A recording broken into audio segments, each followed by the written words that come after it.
High students, আজকে আমি তোমাদের সঙ্গে ইলেকট্রোস্ট্যাটিক্স নিয়ে আলোচনা করব।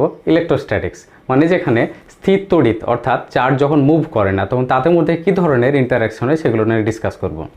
যখন চার্জ মুভ করে না তখন একটা ইলেকট্রোস্ট্যাটিক ফিল্ড থাকে, সেই ইলেকট্রোস্ট্যাটিক ফিল্ডে যখন আরও কোনো চার্জ আসে তখন কী ধরনের পোটেনশিয়াল ফিল্ড জেনারেট হয়, বা যদি একাধিক পজিটিভ এবং নেগেটিভ চার্জ থাকে সেক্ষেত্রে কী ধরনের ডাইপোলার ফিল্ড তৈরি হয়, বা তাদের ইন্টারাকশানগুলো কীরকম হয় সেগুলো নিয়ে আমরা আজকে ডিসকাস করব। আজকে আমরা ডিসকাস করব যে যখন কোনো অবজেক্টকে চার্জ দেওয়া হয় তখন তার পোটেনশিয়াল ইনক্রিজ করে, এবং তার পোটেনশিয়াল ইনডিফিনিটলি ইনক্রিজ করা যায় না, তার একটা ক্যাপাসিট্যান্স আছে। সেই ক্যাপাসিট্যান্স নিয়েও আজকে আমরা আলোচনা করব। তো প্রথমে আমরা বলি ম্যাটেরিয়াল কত প্রকারের হয়। ম্যাটেরিয়াল মূলত কন্ডাক্ট্যান্সের উপর ভিত্তি করে তিন ধরনের হয়। একটা হচ্ছে কন্ডাক্টর, মানে যারা সহজে ইলেকট্রন ফ্লো করতে পারে, এদের মধ্যে প্রচুর পরিমাণে ফ্রি ইলেকট্রন থাকে যার সাথে এরা ইলেকট্রিসিটি সহজে কন্ডাক্ট করতে পারে। এবং এদের ক্ষেত্রে যেহেতু প্রচুর পরিমাণে ইলেকট্রন থাকে, ফ্রি ইলেকট্রন, তাই এদের টেম্পারেচার বাড়লে সেক্ষেত্রে ওই ইলেকট্রনগুলোর যে ব্রাউনিয়ান মোশন, যেটা আমরা র্যান্ডম থার্মাল মোশন বলি, সেই থার্মাল মোশনটা অত্যন্ত বেড়ে যায়, যার ফলে এদের রেজিস্ট্যান্সটা কিন্তু টেম্পারেচার বাড়লে বেড়ে যায়। অপরদিকে আর এক ধরনের ম্যাটেরিয়াল আছে যেগুলোতে সামান্য পরিমাণে তড়িৎ পরিবহন করে, সেগুলোকে আমরা কী বলি সেমি কন্ডাক্টর, যেমন সিলিকন, জার্মেনিয়াম, এগুলো তোমরা জানোই। এগুলোর ক্ষেত্রে টেম্পারেচার যদি বাড়ানো হয় তাহলে সেক্ষেত্রে থার্মালি জেনারেটেড ইলেকট্রন হোল পেয়ার্সগুলো বেড়ে যায়, তার ফলে এদের কন্ডাক্ট্যান্সটা ক্রমশ বাড়ে বা রেজিস্ট্যান্সটা কমে।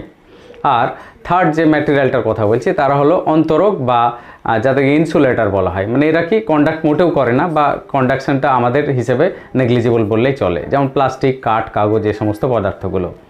তো ঠিক আছে, আমরা যেহেতু কারেন্ট ইলেকট্রিসিটি নিয়ে আজকে আলোচনা করছি না, তাই আমরা একেবারে শুরুতে যাই যে ইলেকট্রোস্ট্যাটিক্স, এই যে চার্জ যেটার কথা বলছি, চার্জগুলো আসে কোথা থেকে।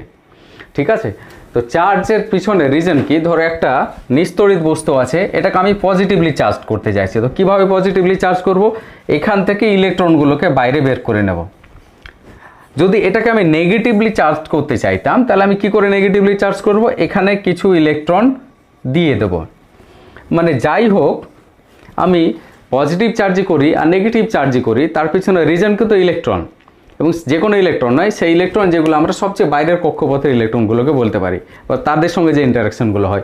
যেমন সোডিয়াম ক্লোরাইডের কথা যদি বলা হয়, তো সোডিয়াম ক্লোরাইড আসলে কি বলতো, সোডিয়ামের যে ইলেকট্রন বিন্যাস সেটা কত 2, 8, 1, ক্লোরিনের ক্ষেত্রে সেটা কত 2, 8, 7। তাহলে সোডিয়ামের এক্সেস হচ্ছে এটা, তাহলে বাকি স্ট্রাকচারটা নিয়নের মতো।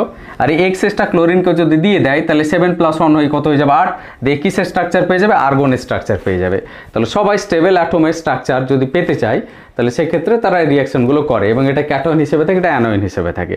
এরা কিন্তু এক্সচেঞ্জ করছে কি বাইরের কক্ষপথের ইলেকট্রনগুলো, ভেতরের কক্ষপথেরগুলো নয়, কারণ সেগুলো নিউক্লিয়াস দ্বারা হাই ফোর্সে, মানে লার্জ অ্যামাউন্ট অফ ফোর্সে অ্যাট্রাক্টেড থাকে, সেগুলোকে বের করা মুশকিল হয়, সেগুলোকে আমরা কী বলি বাউন্ড ইলেকট্রনস। আর সবচেয়ে বাইরের কক্ষপথে যেগুলো থাকে সেগুলো আমরা কী বলি ভ্যালেন্স ইলেকট্রনস। তাই বলে এখানে 7টা কিন্তু ভ্যালেন্স ইলেকট্রনস নয়। যখন 4টার বেশি ইলেকট্রন বাইরে থাকবে সবচেয়ে বাইরের কক্ষপথে, তখন ভ্যালেন্স ইলেকট্রনটাকে আমরা বলি কি 8- যে মানে নাম্বার অফ মানে ইলেকট্রনস। যেমন এর ক্ষেত্রে ভ্যালেন্স ইলেকট্রন কত হবে? 8 - 7 মানে একটা, এ চাইবে একটা। আরে একটা যেহেতু 4টার কম, তাহলে এই একটা ছাড়তে চাইবে। ঠিক আছে, এগুলো তোমাদের কেমিস্ট্রির আলোচনা, এগুলো অত ডিসকাস করব না। আমরা অন্তত এইটুকু জানলাম যে পজিটিভ চার্জ হোক আর নেগেটিভ চার্জ হোক, দুটার পিছনে রিজন কিন্তু হচ্ছে কি ইলেকট্রন, প্রোটন নয়। কেন প্রোটন নয়? কারণ এটাই যে প্রোটন থাকে নিউক্লিয়াসে, নিউক্লিয়াসে যে ফোর্স থাকে, আমরা আগের লেকচারে তোমাদের সঙ্গে ডিসকাস করেছি যে সব থেকে স্ট্রংগেস্ট কাইন্ড অফ ফোর্স কি?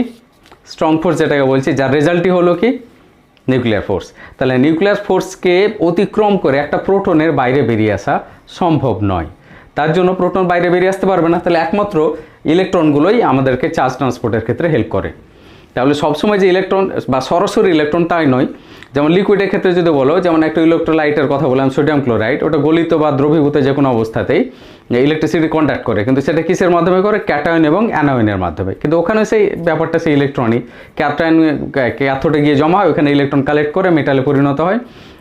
অ্যানোডে গিয়ে জমা হয়, ওখানে গিয়ে ইলেকট্রন ডিপোজিট করে, এবং সেখান থেকে সে অ্যাটমে থেকে মলিকুলে পরিণত হয়ে যায়। তো এই ঘটনাটা ঘটতে থাকে। আলটিমেটলি বাইরের যে সার্কিট, তাতে ইলেকট্রনই কন্ডাক্টেড হয়।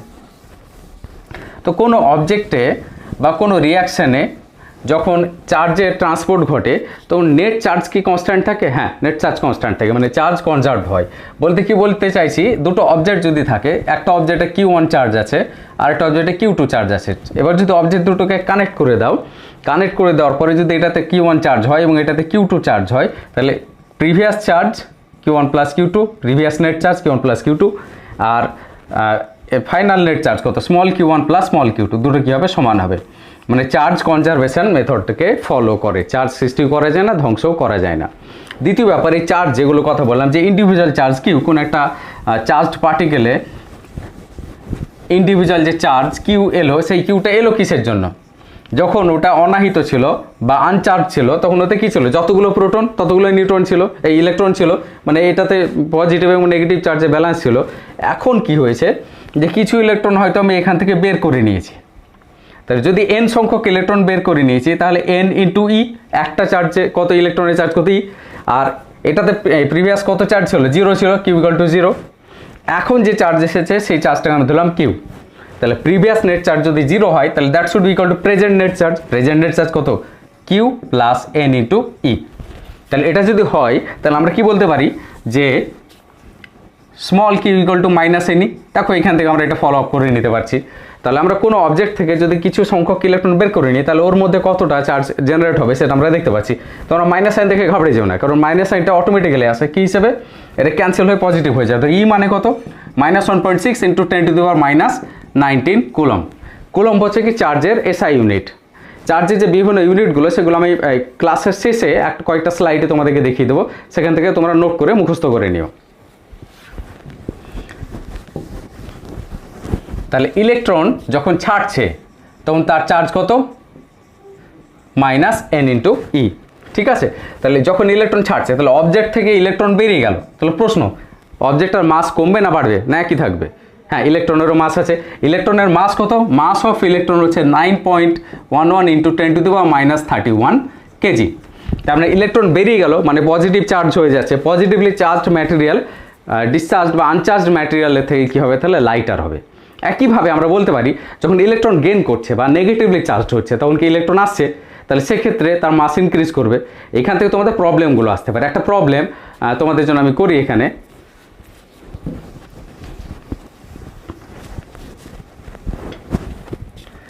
যে an object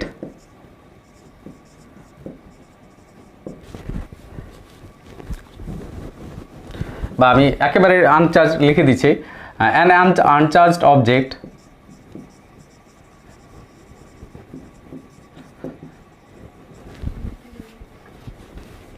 gains a mass 9. আমি খুব সিম্পল অঙ্ক দিচ্ছি, 9.11 পিকোগ্রাম। এই অঙ্কটা খুব সিম্পল দিলাম, তার পিছনে কারণটা হচ্ছে কি যাতে আমি ক্যালকুলেশনগুলো এই মুহূর্তে তোমাদের জন্য সহজ করতে পারি, তোমরা ডেটাগুলো চেঞ্জ করে নিয়ে আরও কঠিন অঙ্কগুলো করতে পারো। তাহলে এক্ষেত্রে তোমাদেরকে বলা হলো যে what is the current charge.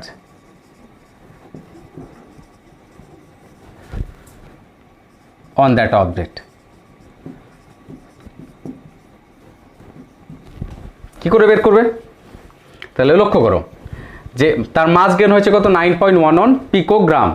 এটাকে সলভ করব কি করে? যে তাহলে কতগুলো ইলেকট্রন এসেছে, তাহলে ধরে নিলাম যে সাপোজ এন সংখ্যক ইলেকট্রন ওর মধ্যে দিয়ে ট্রান্সপোর্টেশন হয়েছে। গেন করেছে মানে কি ইলেকট্রন ইনপুট হয়েছে, ইলেকট্রন ইনপুট হয়েছে মানে কি নেগেটিভলি চার্জড হয়েছে। তাহলে এন সংখ্যক ইলেকট্রন যদি চার্জড হয়েছে তাহলে তার মাস কত হবে? N into mass of electron. তাহলে এন ইন্টু মাস অফ ইলেকট্রনটা আমরা কত দিয়ে দিয়েছি এখানে? যে মাসটা আমাদেরকে দিয়ে দিয়েছে সেটা কত? 9.11 পিকোগ্রাম। তার মানে কত? 9.11 ইন্টু 10⁻⁻12 গ্রাম, বা এটা আমরা বলতে পারি একেবারে লিখে দিচ্ছি এটা -15 কেজি। ঠিক আছে, তাহলে এখান থেকে নাম্বার অফ ইলেকট্রনসটা কত সেটা আমরা বের করে নিতে পারবো। 9.11 ইন্টু 10⁻15 কেজি বাই 1 ইলেকট্রন মাস কত? 9.11 ইন্টু 10⁻31 কেজি। এটা সলভ করলে তোমরা পাচ্ছ, এটা কেটে যাচ্ছে, এটা কেটে যাচ্ছে, 10⁻16। তাহলে কত নাম্বার অফ ইলেকট্রন এখানে ট্রান্সপোর্টেড ইন হয়েছে সেটা তোমরা ক্যালকুলেট করে পেয়ে গেলে কত? 10⁻16। ঠিক আছে, তাহলে এই সংখ্যক ইলেকট্রন গেইন করার জন্য যে চার্জ হবে সেই চার্জ গেইন করেছে, তাই তো? তার মানে যখন ইলেকট্রন রিজেক্ট করছে বা ইলেকট্রন আউটপুট হচ্ছে তখন মাইনাস সাইন দিয়েছিলাম। তাহলে আমরা ইলেকট্রন যেহেতু গেইন করেছে তাহলে মাইনাস সাইনটা না দিয়ে আমরা কি দেবো? প্লাস সাইন দেবো। তাহলে কিউ সমান হচ্ছে +n ইন্টু ই। আর একবার লক্ষ্য করো, যখন ইলেকট্রন বাইরে বেরিয়ে যাচ্ছে তখন আমরা কিউ সমান কি পেয়েছি, যে কিউ প্লাস এন ইন্টু ই সমান কত 0, তাহলে কিউ সমান মাইনাস এন ই। যখন ইলেকট্রন গেইন করছে তখন কি হয়ে যাচ্ছে, যে এর ভেতরে কিছু ইলেকট্রন এসে পড়লো, বেরিয়ে গেল তখন আলাদা ব্যাপার, ঢুকছে তখন তার উল্টো ব্যাপার।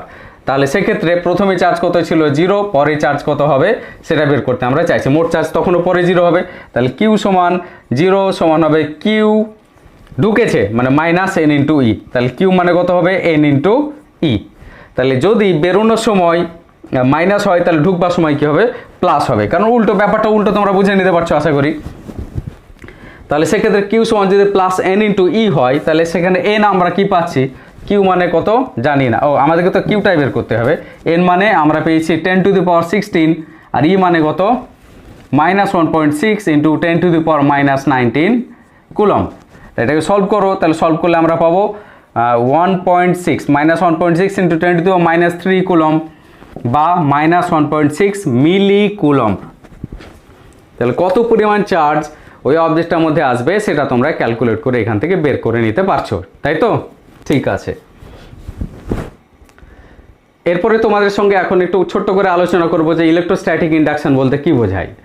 যে যদি কোনো একটা চার্জ তোমাদের সামনে থাকে, সেটা ধরে নিলাম পজিটিভ চার্জ, তুমি একটা মেটালের সামনে নিয়ে গেলে, মেটালে তো প্রচুর পরিমাণে ফ্রি ইলেকট্রন থাকে। ফ্রি ইলেকট্রনগুলো থাকে কোথায়? ফ্রি ইলেকট্রন থাকে সারফেসে। ফ্রি ইলেকট্রন কিন্তু মেটালের ভেতরে থাকে না, ভেতরে বলতে গেলে কি ভলিউমে থাকে না। মানে কেন ভলিউমে থাকে না? কারণ ফ্রি ইলেকট্রনগুলো একটা আর একটাকে প্রচুর পরিমাণে রিপেল করে, রিপেল করার ফলে তারা কোথায় চলে যাবে, সবচেয়ে দূরে যেটা থাকার পসিবিলিটি সেটা সারফেস। যদি যদি একটা ভলিউম থাকে, তার ভিতরে যদি এখানে একটা ইলেকট্রন এখানে একটা ইলেকট্রন থাকে, তাহলে তাদের মধ্যে রিপালশনের জন্য তারা কোথায় চলে যাবে, সবথেকে দূরে ফার্দেস্ট পয়েন্টে, মানে সেটা সারফেসে যাবে। সারফেসে তারা এলোমেলো ব্রাউনীয় গতিতে তারা ঘুরে বেড়ায় থার্মাল মোশনের জন্য। সেই ব্যাপারে আমরা কোনো কিছু বলতে পারি না যে কোথায় আছে, কিন্তু এটুকু বলতে পারি যে যে এলাকায় ঘুরে বেড়াবে, আমরা এক্স্যাক্টলি সারফেস বলবো না, আমরা বলবো যে সারফেসে যে সমবিভব তল রয়েছে, ইকুইপোটেনশিয়াল সারফেস, সেটার উপরে ঘুরে বেড়ায়। কারণ ইকুইপোটেনশিয়াল সারফেসের ভিতরে কোনো অবজেক্টকে মানে কোনো চার্জকে নিয়ে যেতে কোনো ওয়ার্ক ডান করতে হয় না, তাহলে ওরা সেখানে ফ্রিলি ঘুরে বেড়াতে পারবে। ইকুইপোটেনশিয়াল সারফেসগুলো কীরকম হয় সেগুলো আমি তোমাদেরকে একটু পরে দেখাচ্ছি। তার আগে একটু দেখাই যে ইলেকট্রোম্যাগনেটিক ইন্ডাকশন, ইলেকট্রোস্ট্যাটিক ইন্ডাকশনে কী হয়। প্রচুর পরিমাণে যে ফ্রি ইলেকট্রনগুলো এই মেটালটায় আছে, সেই মেটালটাকে ফ্রি ইলেকট্রনগুলোকে টানবে, কারণ এটা পজিটিভ নেগেটিভ চার্জগুলোকে নিজের দিকে টেনে নেবে, এটাকে বলে ইন্ডাকশান। এর ফলে নেগেটিভ চার্জগুলো অর্থাৎ ইলেকট্রনগুলো এইখানটাতে কনজেস্টেড হবে। এখানটাতে ইলেকট্রন যদি কনজেস্টেড হয়ে যায় তাহলে এইখানটাতে ইলেকট্রনের কনজেশন কমে গেল, মানে ওখানে যে ল্যাটিস পয়েন্টে যে ক্যাটায়নগুলো রয়েছে তাদের প্রভাবটা বেড়ে গেল। আলটিমেটলি আমরা বলতে পারি যে এই দিকটাতে পজিটিভ চার্জগুলো বেড়ে গেল। তাহলে এখানে কতটুকু পজিটিভ চার্জ বাড়লো, যতটুকু ইলেকট্রন এইদিকে এসেছে তার জন্য যে চার্জের ট্রান্সপোর্টেশন হয়েছে। তাহলে এইখানে মূলত আমি যে চার্জগুলো হয়েছে যেখানে পজিটিভের জন্য অপোজিট চার্জ মানে ইলেকট্রন বা নেগেটিভ চার্জগুলো এসে গেছে। এখানে তোমাদের কয়েকটা পয়েন্ট নোট করার মতো বলে দিই, যে পরিমাণ চার্জ এখানে আনবো সেই পরিমাণ চার্জ কিন্তু এখানে ইনডিউসড হবে, আর সেই পরিমাণ চার্জ ইনডিউসড হবে, আর এই যে চার্জটা হবে সেটা ঠিক অপোজিট, সেম অ্যান্ড অপোজিট। আর এটা যেহেতু ইলেকট্রোস্ট্যাটিক অ্যাট্রাকশনের মধ্যে আছে, কারণ আমরা জানি প্লাস মাইনাসকে টানে, মাইনাস প্লাসকে টানে, কিন্তু এই দুটো সেম চার্জ, তাহলে এই দুটো কী করবে, একে অপরকে রিপেল করবে। তাই এই চার্জটা আমি যদি এটাকে আর্থিং করে দিই তাহলে রিপালশনের জন্য এটা কী হবে, পালিয়ে যাবে, মাটিতে পালিয়ে যাবে আর্থিংয়ের মাধ্যমে, আর এটা কিন্তু অ্যাট্রাক্টেড হয়ে থাকবে, ফলে এটা কিন্তু যাবে না, আর্থিং করা সত্ত্বেও যাবে না। তাই এটাকে আমরা কি বলি, বদ্ধ আধান, কারণ এটা আটকে আছে, ঠিক আছে। আর এটা কি মুক্ত আধান, কারণ ওটা বাইরে মাটিতে চলে যেতে পারছে, ঠিক আছে, বোঝা গেল। তাহলে এটা যদি কিউ অ্যামাউন্ট অফ চার্জ হয় তাহলে এই চার্জটা কত, মাইনাস কিউ অ্যামাউন্ট হবে, এই চার্জটা কত হবে, প্লাস কিউ অ্যামাউন্ট। তাহলে তোমাদের মাথায় একটা প্রশ্ন আসতে পারে যে স্যার তাহলে তো আমরা এইভাবে প্রচুর পরিমাণে চার্জ তৈরি করতে পারি, এবং আমরা প্রচুর পরিমাণে চার্জ তৈরি করতে পারবো উইদাউট এনি ওয়ার্ক, তাহলে এখানে তো পারপিচুয়াল মোশন মেশিনের মতো হয়ে যাচ্ছে, আমরা কোনো ওয়ার্ক ডান ছাড়াই চার্জ আমরা তৈরি করে নিতে পারছি। কারণ আমি এটা আর্থিংয়ে পাঠিয়ে দিলাম, বেশ, আর্থিংয়ে পাঠিয়ে দেওয়ার পর এখানে চার্জ আর কিছু নেই, যে আমি এটাকে যদি সরিয়ে নিই তাহলে কি হয়ে গেল, এটা একটা নেগেটিভলি চার্জড অবজেক্ট হয়ে গেল। এটা যদি নেগেটিভলি চার্জড অবজেক্ট হয়ে গেল তাহলে আমি উইদাউট এনি এফোর্ট আমি একটা নেগেটিভলি চার্জড মানে সেট আপ তৈরি করে নিতে পারলাম, তাহলে এটাকে তো আমি পরে ইউজ করতে পারি, তাই তো। এখানে আমি এটাকে পজিটিভলি চার্জও করে নিতে পারতাম অন্য একটা এখানে নেগেটিভ চার্জ ইনডিউস করে, তাহলে এটা পজিটিভলি চার্জ হয়ে যেত, হায়ার পোটেনশিয়াল আমি পেয়ে যেতাম, তাহলে সেটা তো আমরা পরে ইলেকট্রিক্যাল ওয়ার্কে কাজে লাগাতে পারি। তাহলে আমরা এখানে কীভাবে তৈরি করছি, এখানে তো মানে কনজারভেশন অফ এনার্জি কি ভায়োলেট হয়ে যাচ্ছে, কনজারভেশন অফ এনার্জি এখনও ভায়োলেট হচ্ছে না। কেন হচ্ছে না দেখো, আমি যখন এখানে ইনডিউস করে ফেললাম, তারপরে আগে আমি বলেছিলাম যে এটা হলো কি ইনডিউস চার্জ, আর ইনডিউস চার্জ কী হয় অলওয়েজ বদ্ধ হয়, তাই না? তার মানে এরা অ্যাট্রাক্টেড আছে, তার জন্য তো এই পাশে চলে এসেছে, তার জন্য আর্থিং করার সাথে তো যায়নি। তার মানে আমি যখন এটাকে সরিয়ে নিতে যাইব তখন এই যে টান, এই টানের বিরুদ্ধে আমাকে কার্য করতে হচ্ছে। তাহলে এখানে কতগুলো চার্জ রিটেন করবে, ঠিক যে পরিমাণ আমি ওয়ার্ক ডান করবো, তাহলে আলটিমেটলি আমার কিছুই হলো না। আলটিমেটলি আমি যেটা ওয়ার্ক ডান করছি সেই পরিমাণ চার্জই ওখানে স্টোরড হবে, আদারওয়াইজ বাকিটা তো আর্থিংয়েই চলে যাবে। যেটাকে এ ধরে রাখতে পারিনি সেটা তো আর্থিংয়ে চলেই যাবে। বোঝা গেল? তাহলে কনজারভেশন অফ এনার্জি এখানেও ভায়োলেট হচ্ছে না। তাহলে একটা কোয়েশ্চেন যদি এমসিকিউ তোমাদের দিয়ে দেয় যে ইলেকট্রোস্ট্যাটিক ইন্ডাকশনের সময় কি কনজারভেশন অফ এনার্জি ভায়োলেট হয়, আনসার হচ্ছে নো, কনজারভেশন অফ এনার্জি এখানেও রিটেন করে। কীভাবে রিটেন করে তোমরা আশা করি বুঝতে পেরে গেছো, ঠিক আছে? আচ্ছা বেশ, এবার আমরা আর এইসব ব্যাপারে যাব না, কতগুলো ইকুইপোটেনশিয়াল সারফেস তোমাদেরকে দেখায়। যদি একটা স্ফেয়ার হয় তার মধ্যে চার্জগুলো থাকবে কোথায়? স্ফেয়ারের সারফেসে থেকে যাবে। সারফেসে থাকার ফলে পুরো স্ফেয়ারের যদি চারিদিক দেখো তো সেম সুষম, তাই তো, আইডেন্টিক্যাল। তার জন্য এই যে ইকুইপোটেনশিয়াল সারফেসগুলো হবে কি স্ফেরিক্যাল হবে, ঠিক আছে? এগুলো সিমেট্রিটা মেনটেন করে। তাহলে যদি একটা সিলিন্ডার হয় তাহলে সিলিন্ডারের ইকুইপোটেনশিয়াল সারফেসগুলো কীরকম তোমরা গেস করে নিতে পারছো, এটাও সিলিন্ড্রিক্যাল হবে। আমি ধরে নিচ্ছি সিলিন্ডারটা কি অনেক বড়, মানে এটা নয় যে একটা ছোট্ট সিলিন্ডার যে যার এই এন্ড এফেক্টগুলো চলে আসবে। এন্ড এফেক্টগুলো মেইন মানে যখন এখানে কেটে গেল এখানে সুষমতাটা তো একটা নষ্ট হলো, কিন্তু যদি মাঝামাঝি রিজিয়নের কথা যদি বলি এই সিলিন্ডারটার এই রিজিয়নে হিসেবে যদি ধরি তাহলে ইকুইপোটেনশিয়াল সারফেসটা কী হবে, পুরো সিলিন্ড্রিক্যাল হবে। যদি সিলিন্ডারটা অনেক লং হয় তবে আমি এই কথাটা বলতে পারবো। তাহলে এন্ড এফেক্টটাকে ইগনোর করে আমরা মোটামুটি বলতে পারি সিলিন্ড্রিক্যাল সারফেসের ইকুইপোটেনশিয়াল সারফেসগুলো কী হবে, সিলিন্ড্রিক্যাল হবে, ঠিক আছে?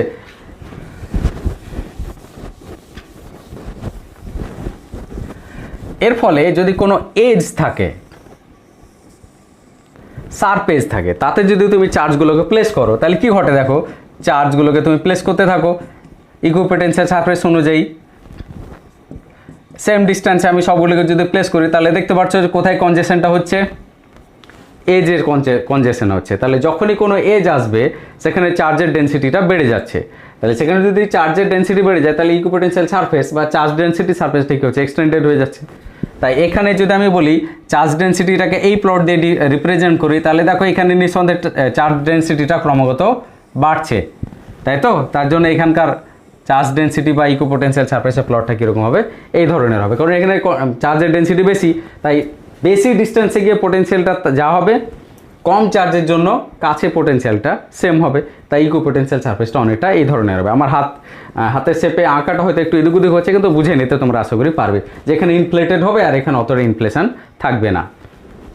অনেক সময় যদি এজটা এতটাই বেশি মানে এজ হয়ে যায় যে এর যে মেটালের যে সারফেসে ওই চার্জগুলোকে ইন্ট্যাক্ট রাখতে পারছে না, মেটালের ওয়ার্ক ফাংশনকে মানে অতিক্রম করে চার্জগুলো বাইরে বেরিয়ে আসছে, ঠিক আছে? তার ফলে কী হয়, ওই চার্জগুলো যখন বাইরে বেরিয়ে আসবে তখন আশপাশে যে এয়ারগুলো থাকবে সেই এয়ার এই চার্জটাকে নিয়ে নেবে। এই চার্জটাকে নিয়ে নেওয়া মাত্রই এটা যদি সেম চার্জ হয়ে যায় রিপেল হবে, রিপেলের ফলে কী হবে, এয়ারটা পালিয়ে যাবে। তখনই এখানে একটা ভ্যাকাম তৈরি হবে, লোকাল ভ্যাকাম। ওই লোকাল ভ্যাকাম পূরণ করার জন্য আরও এয়ার আসবে, তার ফলে আমরা দেখতে পাবো ক্রমাগত একটা এয়ার ফ্লো হচ্ছে। এই যে এয়ার ফ্লো এটাকে আমরা কি বলি, ইলেকট্রিক্যাল ডিসচার্জের জন্য যে এয়ার ফ্লো হচ্ছে সেটা আমরা বলি ইলেকট্রিক উইন্ড। কি বলি এটাকে, ইলেকট্রিক উইন্ড।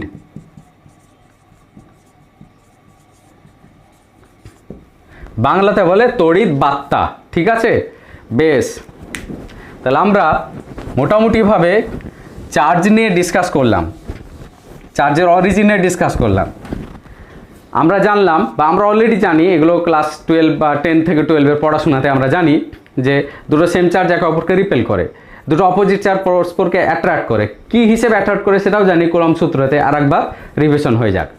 যে এই অ্যাট্রাকশনটা কিসের সমানুপাতিক, ইলেকট্রোস্ট্যাটিক অ্যাট্রাকশনটা দুটো চার্জ, যদি এটা একটা চার্জ কিউ, দুটো পয়েন্ট চার্জ কিউ, আর একটা চার্জ যদি ছোটো কিউ হয় তাহলে এদের মধ্যে যে অ্যাট্রাকশনটা তাদের প্রত্যেকটা চার্জের সমানুপাতিক, তাদের ডিস্ট্যান্সের বর্গের ব্যস্তানুপাতিক। এখান থেকে তাহলে আমরা পেয়ে যাই এফ সমান, একেবারে লিখে দিচ্ছি যে কনস্ট্যান্টকে এসআই ইউনিটে 1/4πε0 বলে into q q by r square. What is epsilon not?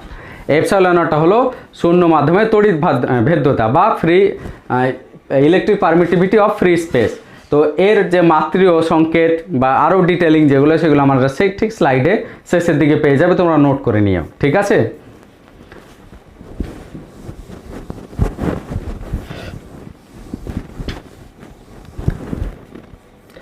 এই প্রসঙ্গে আরও দু একটা কথা বলে রাখি, যদি একটা চার্জ কিউ থেকে থাকে তাহলে কিউ চার্জ যদি পজিটিভ হয় তাহলে পজিটিভ চার্জ থেকে অলওয়েজ যে ফিল্ড লাইন্সগুলো বাইরে বেরিয়ে যায়। তো একটা চার্জ কিউ থেকে শূন্য মাধ্যমে কতগুলো ফিল্ড লাইন বেরিয়ে যায় তার পরিমাণ হলো কিউ বাই এপসাইলন জিরো। কত নম্বর অফ ফিল্ড লাইন্স বেরিয়ে গেছে। এখান থেকে ইলেকট্রিক ফিল্ড ইন্টেন্সিটি ডেফিনেশন এই হিসেবে দেওয়া যায় যে ইলেকট্রিক ফিল্ড ইন্টেন্সিটি হলো number of field lines per unit area. Spherical symmetry নিয়ে নিলে, মানে এরকম একটা যদি স্ফেরিক্যাল সারফেস নিয়ে নিই, তার বাইরে মোট সংখ্যক কতগুলো এন সংখ্যক ফিল্ড লাইন বেরিয়ে গেছে। স্ফেয়ারের ক্ষেত্রফল কত, এখান থেকে ডিস্টেন্সের যদি আর হয় 4πr², তাহলে পার ইউনিট এরিয়া কতগুলো ফিল্ড লাইন বেরিয়েছে n/4πr², ম্যাক্সওয়েলের ইকুয়েশন যেটা। তাহলে এখানে এন এর ভ্যালুটাকে যদি বসিয়ে দিই তাহলে এন মানে কত, কিউ বাই এপসাইলন জিরো। তাহলে এখানে পেয়ে যাচ্ছি /4πr²। তাহলে এটা সলভ করলে আমরা পাই 1/4π epsilon naught Q by r²। Okay, একটু আগে যে ইলেকট্রিক ফোর্স রেখেছিলাম, ইলেকট্রোস্ট্যাটিক ফোর্স, সেটাতে কী ছিল, কিউ ইন্টু কিউ, এত স্মল কিউ আর একটা ছিল। এখানে কি একটা চার্জের জন্য ইলেকট্রিক ফিল্ড কত ইন্টেন্সিটি হয়ে যাচ্ছে, কিউ বাই r²। তাহলে ইলেকট্রিক ফিল্ড ইন্টেন্সিটিটাও 1/r² সঙ্গে ভ্যারি করে। সেই সঙ্গে আমরা বলতে পারি যে এফ ইজিক্যাল টু কি, কিউ ইন্টু ই। তা এখান থেকেও কিন্তু আমরা ইলেকট্রিক ফিল্ড ইন্টেন্সিটির আর একটা ডেফিনেশন দিয়ে দিতে পারি যে বাইরে যে চার্জ, সেকেন্ড চার্জ যেটাকে, সেটা যদি আমি 1 ধরে নিই বা ইউনিটে ধরে নিই, তাহলে সেক্ষেত্রে এফ সমান কি হয়ে যাচ্ছে, ই, তাই তো? তাহলে টেস্ট চার্জ, এটাকে বলা হয় কি, টেস্ট চার্জ, বাইরে থেকে যেটা আনা হচ্ছে, বা সেকেন্ড চার্জ, কোনো একটা চার্জ যার আমি ফিল্ড ইন্টেন্সিটি বের করছি, তার ইলেকট্রিক ফিল্ডে যদি অন্য কোনো ইউনিট পজিটিভ টেস্ট চার্জ আনা হয়, তাহলে তার উপরে যে কোনো ইলেকট্রিক ফিল্ডের কোনো একটা পয়েন্টে তার উপরে যে ফোর্স অ্যাপ্লাইড হয় সেটাকে বলে ওই পয়েন্টে ইলেকট্রিক ফিল্ড ইন্টেন্সিটি, ঠিক আছে? একইভাবে আমরা ডিফাইন করতে পারি ইলেকট্রিক পোটেনশিয়ালের। ইলেকট্রিক পোটেনশিয়ালকে আমরা কি বলি, আমি এখানে একেবারে এখানে ছোট ছোট করে লিখছি যে আমরা পেলাম কুলম্বস ল, মানে 1/4π epsilon naught Q by r²। আমরা পেলাম ই সমান কি 1/4π epsilon naught Q by r²। এখান থেকে আমরা পেলাম এফ সমান হচ্ছে কিউ ইন্টু ই। হ্যাঁ, আরেকটা জিনিস আমরা পেয়েছি নাম্বার অফ ফিল্ড লাইন, সেটা কত, কিউ বাই এপসাইলন জিরো, ঠিক আছে? আর দেখো এখানে এপসাইলন জিরো লিখেছি, মানে মিডিয়াম পাল্টালে এটা এপসাইলন জিরোটা এপসাইলন হবে। তাহলে যেমন মিডিয়াম হবে সেই অনুযায়ী নাম্বার অফ ফিল্ড লাইন্সটা কিন্তু পাল্টে যাবে। যদি মেটালের কথা বলা হয়, মেটালের মধ্যে দিয়ে কিন্তু কোনো ফিল্ড লাইন যায় না, মেটাল পেনেট্রেট করতে পারে না, ঠিক আছে? বেশ, তাহলে এবার আমরা পড়ি ইলেকট্রিক পোটেনশিয়াল। ইলেকট্রিক পোটেনশিয়াল মানে হলো এখানে একটা চার্জ রয়েছে, চার্জটাকে আমি বললাম কিউ, ধরে নিলাম চার্জটা হলো পজিটিভ। তাহলে আমি এর একটা রেঞ্জ রয়েছে, যত রেঞ্জ জুড়ে এ ফোর্স অ্যাপ্লাই করতে পারে সে ফোর্সটাকে আমরা কি বলি, সেই রেঞ্জটাকে আমরা কি বলি, ইলেকট্রিক ফিল্ড, তাই তো? কিউ চার্জের ইলেকট্রিক ফিল্ড মানে যে এরিয়া জুড়ে এ ফোর্স অ্যাপ্লাই করতে পারে, কি force, electric force, electrostatic force apply করতে পারে, সেটাকে আমরা কি বলি, ওর রেঞ্জ। ওই রেঞ্জটাকে আমরা বলি ইলেকট্রিক ফিল্ড, ঠিক আছে? তো ওই ইলেকট্রিক ফিল্ডের মধ্যে যদি আমি চার্জ আনি, ইলেকট্রিক ফিল্ডের বিস্তার কত দূর, রেঞ্জ কত দূর, ইলেকট্রিক ফিল্ড হচ্ছে যেহেতু 1/r² ল ফলো করছে, আর আমি ইনফাইনাইট পর্যন্ত বসাতে পারি, তাহলে রিডিউস করতে করতে যাবে, কিন্তু আমি ইনফাইনাইট পর্যন্ত বোর্ডে দেখাতে পারবো না। বা অ্যাকচুয়াল যে ভ্যালুটা আমরা যদি বলি, কিউ এর মানের উপরে ডিপেন্ড করছে যে আমরা ভিজিবল যে পরিমাণ ফোর্স সেটা কত দূর পর্যন্ত আছে, গড়পড়তাভাবে একটা নির্দিষ্ট ডিস্ট্যান্সের পরে কিন্তু আমরা পাই না। তো এই চার্জের ক্ষেত্রে ধরে নিলাম এটা হলো ইনফাইনাইট একটা ডিস্ট্যান্স, মানে এরপরে ইনফাইনাইট পর্যন্ত যেতে যে পরিমাণ ওয়ার্ক ডান হয় সেই ওয়ার্ক ডানটা নেগলিজেবল কম্পেয়ার টু এখান থেকে এখানে আসতে, ঠিক আছে? তারপরে ওগুলোকে ক্যালকুলেট করেও লাভ নেই। তাই মোটামুটিভাবে এতটুকু হলো আমাদের ইলেকট্রিক ফিল্ডের রেঞ্জ।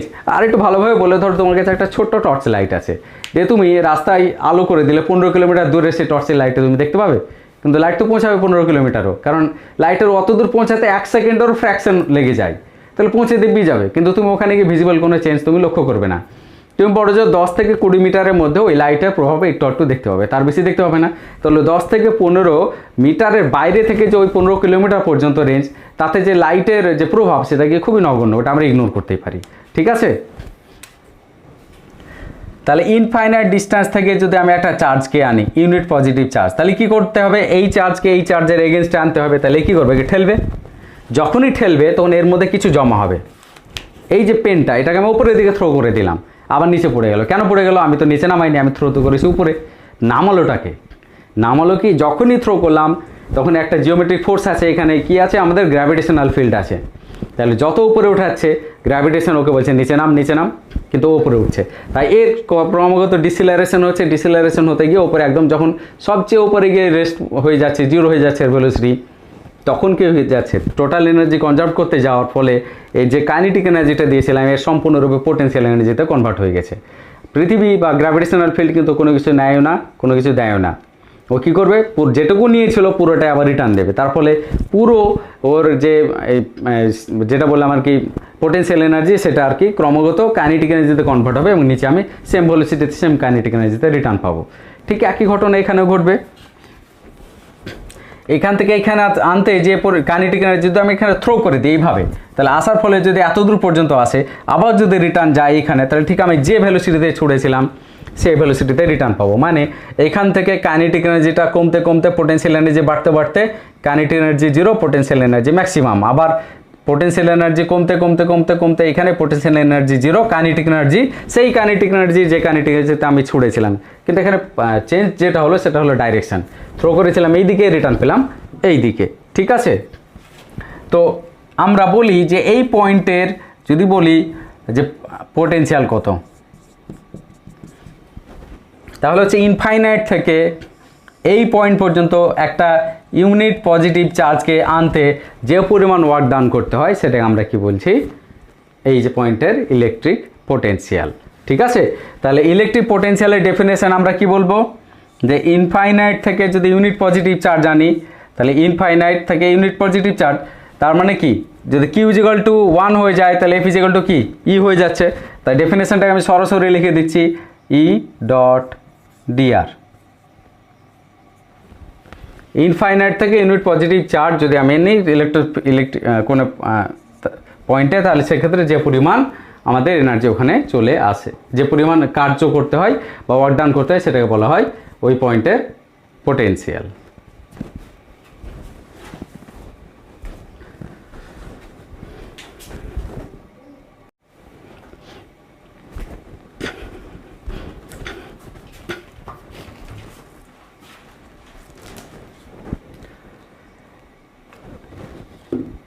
এবারে আমরা ডিসকাস করব অ্যাসেম্বলি অফ চার্জ থাকলে সেক্ষেত্রে পোটেনশিয়াল এনার্জি কী রকমের হয়।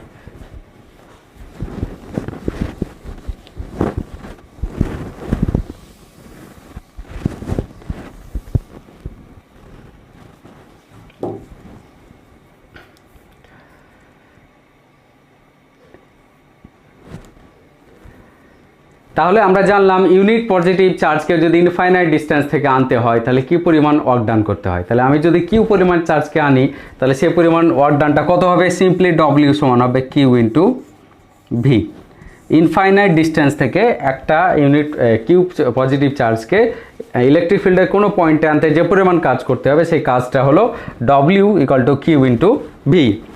তাহলে কোনো একটা ইলেকট্রিক ফিল্ডে যদি বলি এই পয়েন্টের পোটেনশিয়াল ভি1 আর এই পোটেনশিয়াল পয়েন্টের পোটেনশিয়াল হচ্ছে কি ভি2, তাহলে এই পয়েন্ট থেকে একটা চার্জ কিউকে এই পয়েন্টে আনতে কী পরিমাণ কাজ করতে হবে সেটা সিম্পলি হবে ইনফাইনাইট থেকে এখানে আনতে যে কাজ মাইনাস ইনফাইনাইট থেকে এইখানে আনতে যে কাজ। তাহলে অত ডিটেলসে না গিয়ে আমি সরাসরি লিখতে পারি এটা ডব্লিউ সমান q into V two minus V one. তাহলে দুটো ইলেকট্রিক ফিল্ডের দুটো পয়েন্টের মধ্যে যদি পোটেনশিয়াল ডিফারেন্স থাকে তাহলে তার মধ্যে দিয়ে কোনো চার্জকে নিজেতে কী পরিমাণ কাজ করতে হবে সেটাও আমি তোমাদেরকে দেখিয়ে দিলাম। এই কাজটা কি হিসেবে জমা হয়, এই কাজটাই জমা হয় পোটেনশিয়াল এনার্জি হিসেবে। তাহলে কিউ ইন্টু ভি যেটা ওয়ার্ক ডান বলছি এটাই কিন্তু আলটিমেটলি পোটেনশিয়াল এনার্জি। এটা কি potential energy, electric potential energy. যেমন গ্র্যাভিটেশনের ক্ষেত্রে জিএইচটাকে আমরা কি বলি পোটেনশিয়াল, তার সঙ্গে গ্র্যাভিটেশনাল চার্জ এম দিয়ে গুণ করলে সেটা কি হয়ে যায় পোটেনশিয়াল এনার্জি। ঠিক তেমনিভাবে ভি যদি হয় পোটেনশিয়াল তার সঙ্গে ইলেকট্রিক চার্জ কিউ গুণ করলে সেটা কি হয়ে যাবে পোটেনশিয়াল এনার্জি। তো একটা অবজেক্ট বা একটা চার্জ এখানে আছে, আমি একটা চার্জের মান দিয়ে দিলাম কিউ, Q1 বলে দিলাম। আর একটা চার্জ আমি এইখানটাতে আনলাম, এখান থেকে সে ডিস্টেন্সটা কত হলো, ডিস্টেন্সটা হলো R। তাহলে যে চার্জটা এখন আনলাম সেটা হলো Q2। তাহলে এখন পোটেনশিয়াল এনার্জিটা কত হবে, এখন পোটেনশিয়াল এনার্জিটা হবে, এটা যখন আমি প্লেস করেছিলাম তখন অন্য কোনো ইলেকট্রিক ফিল্ড ছিল না, ছিল কি, প্রথমে কিছুই নেই। তাহলে এটাকে প্লেস করার জন্য কোনো আমাকে ওয়ার্ক ডান করতে হয়নি, তাই না? পুরো পুরো স্পেসটাই কি ছিল, ইকুইপোটেনশিয়াল ছিল। পুরো স্পেসে আমার কোনো আলাদা ইলেকট্রিক ফিল্ড ছিল কি, আমি এটাকে স্পেস, অল স্পেস বলে এটাকে ডিক্লেয়ার করলাম। এটা হলো কি অল স্পেস, মানে এটা গোটা বিশ্ব ব্রহ্মাণ্ড, তার মধ্যে কোনো এক জায়গাতে আমি Q1 চার্জকে প্লেস করেছি। প্লেস করার সময় যদি এখানে ছিল এখানে নিয়ে গেলাম, আমার যদি মন হলো এটাকে সরালাম, শুধু আমি এখানে নিয়ে এলাম, আমাকে কি কোনো ওয়ার্ক ডান করতে হলো, হলো না। আমি আবার মনে হলো এখানে সরিয়ে আনলাম, ওয়ার্ক ডান করতে হলো না। কেন হলো না? মনে হচ্ছে অনেকের মনে প্রশ্ন হচ্ছে, স্যার কেন হবে না? দেখো এখানে তো বাধা দেওয়ার মতো কেউ নাই, আছে কি? আমি যদি সরাবো, আমরা জানি যে ইকুইপোটেনশিয়াল সারফেসে চার্জ ফ্রিলি মুভ করতে পারে, আর এখন এটাও equipotential surface, any place is equipotential, যেখানে পোটেনশিয়ালের মানটা কত, 0। তাহলে এটাকে চার্জকে প্লেস করতে আমাকে কোনো ওয়ার্ক ডান করতে হয়নি। কিন্তু যখনই আমি কোনো সেকেন্ড চার্জ আমি আনবো অল স্পেসের মধ্যে দিয়ে, তখনই এর এগেনস্টে আমাকে ওয়ার্ক ডান করতে হবে। তাহলে এইখান থেকে একে মোটামুটি এত দূর পর্যন্ত আনতে আমাকে কতটা ওয়ার্ক ডান করতে হয়েছে, দেখো দেখে নাও, W সমান Q ইন্টু V, ইনফাইনাইট থেকে পার্টিকুলার কোনো পয়েন্টে আনতে যে পরিমাণ কাজ করতে হচ্ছে। তাহলে এই চার্জটাকে এখানে আনতে, ইনফাইনাইট থেকে এত দূর আনতে, কত দূর আনতে, এখান থেকে R ডিস্টেন্স পর্যন্ত আনতে কত চার্জ ওয়ার্ক ডান করতে হবে, এই পয়েন্টের পোটেনশিয়াল ইন্টু এই চার্জ। এবার এই পয়েন্টের পোটেনশিয়াল কার জন্য, এটার জন্য, তাহলে এটার জন্য ওটার পোটেনশিয়াল V সমান কত হবে, 1/4πε0 Q1/R। আর কত চার্জকে এনেছে, Q2 পরিমাণ চার্জকে এনেছে, তাই ওই পয়েন্টের পোটেনশিয়াল এনার্জি কত, W সমান কী হবে, 1/4πε0 Q1/R ইন্টু Q2, তার মানে Q1 Q2/R। তাহলে দুটো চার্জ আনলে কি পোটেনশিয়াল এনার্জি হয় সেটা আমরা বুঝলাম। স্যার তিনটে চার্জ আনলে কত হবে, হ্যাঁ সেটাও দেখব, দেখি এবার।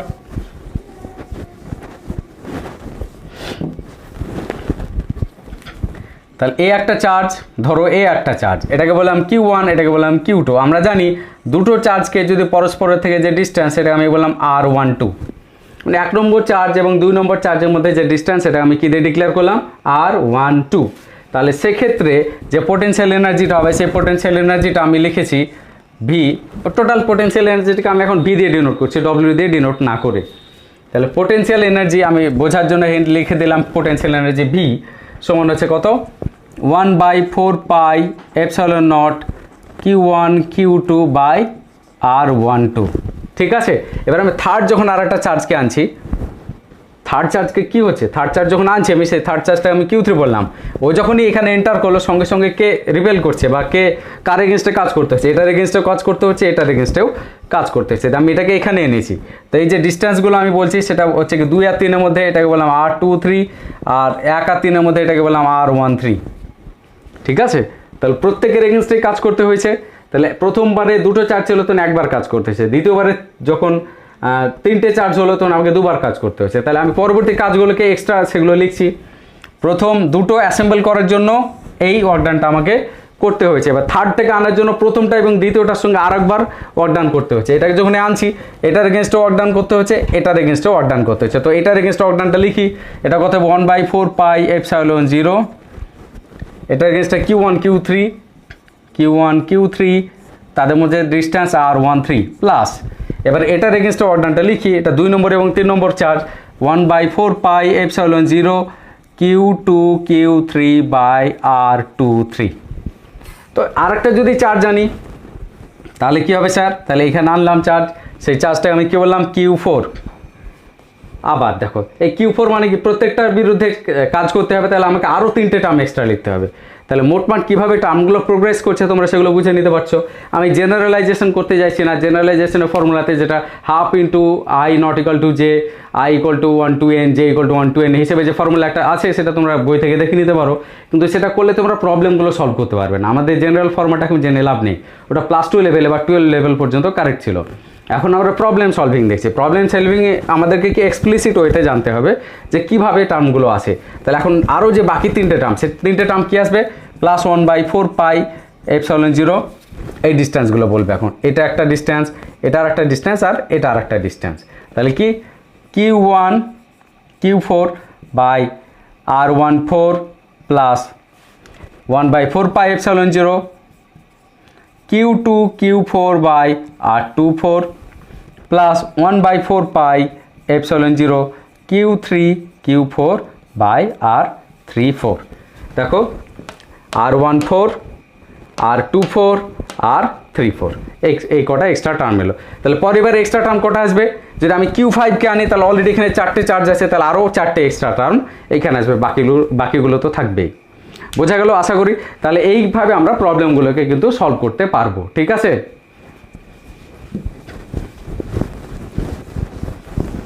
চলো এবার আমরা পোটেনশিয়াল এনার্জি থেকে থিওরি পার্ট যেহেতু আমরা করছি, একটু ক্যাপাসিট্যান্সের দিকে ঢুকে যাই। হোয়াট ইজ ক্যাপাসিট্যান্স আর হোয়াট ইজ এ ক্যাপাসিটর?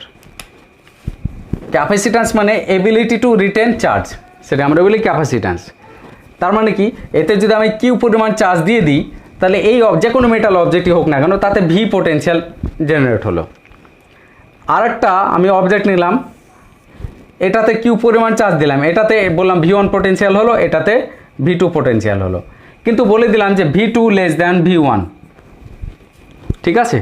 তাহলে V2 লেস দ্যান V1 মানে কি সেম চার্জ দুটো অবজেক্টে দিয়েছি, অথচ এটাতে পোটেনশিয়াল সেভাবে ইনক্রিজ করলো না, এটাতে পোটেনশিয়াল ইনক্রিজ করেছে। মানে এটার পোটেনশিয়াল এটার সমান যদি করতে হয়, একটা এক্সাম্পল দিয়ে, এটা ধরলাম 8 ভোল্ট, এটা ধরো বললাম আমি 10 ভোল্ট, তাহলে সেক্ষেত্রে নিঃসন্দেহে এটার ভোল্টেজটাকে 10 ভোল্ট করতে গেলে আমি আরও কিছুটা চার্জের ভিতরে দিতে পারবো। তাহলে এর ক্যাপাসিট্যান্সটা কি বেশি আর এর ক্যাপাসিট্যান্সটা কি কম। তাহলে ক্যাপাসিট্যান্সটা কি, একটা সেম ভোল্টেজটাকে যদি রিটার্ন করতে হয় তাহলে সেক্ষেত্রে যে পরিমাণ চার্জ আমার রাখতে পারি, তো সেই সেম ভোল্টেজটাকে আমরা ডিফাইন করি 1 ভোল্ট হিসেবে বা ইউনিট ভোল্ট হিসেবে। তাহলে হোয়াট ইজ ক্যাপাসিট্যান্স সেটা বলার জন্য সহজ উপায় কি, এটা আমরা একটা ধারণা দিলাম, সেটা আবার বলছি যে কোনো অবজেক্টকে কিউ চার্জ যদি দেওয়া হয়, তার যদি পোটেনশিয়াল ভি হয়, তাহলে অবশ্যই আমরা বলতে পারি যত বেশি চার্জ দেব তত বেশি ভোল্টেজ বাড়বে। তাহলে কিউ প্রপোর্শনাল টু কি ভি, মানে ভোল্টেজ বাড়াতে গেলে আমাকে বেশি চার্জ লাগবে, যত বেশি ভোল্টেজ বাড়াতে চাইবো তত বেশি আমাকে চার্জ দিতে হবে। তাহলে প্রপোর্শনালিটি কনস্ট্যান্টটাকে আমরা ক্যাপাসিট্যান্স বলি। এই প্রপোর্শনালিটি কনস্ট্যান্ট সি দিয়ে ডিনোট করা আছে, এটা আমরা কি বলছি ক্যাপাসিট্যান্স, কারণ সি সমান দেখো কিউ বাই ভি। এটার এসআই একক কি ফ্যারাড, আর সিজিএস একক আমরা কি বলি ইএসইউ ক্যাপাসিট্যান্স। তো সে ব্যাপারে আমি ডিটেলসে যাচ্ছি না, ঠিক আছে। তো ক্যাপাসিট্যান্স কাকে বলে সে তো জানলাম। তো ক্যাপাসিট্যান্স আর ক্যাপাসিটরের মধ্যে পার্থক্য কী? প্রত্যেকটা মেটালেরই ক্যাপাসিট্যান্স আছে, কিন্তু সেই ক্যাপাসিট্যান্সটা কি খুব একটা ইউজফুল হয় না।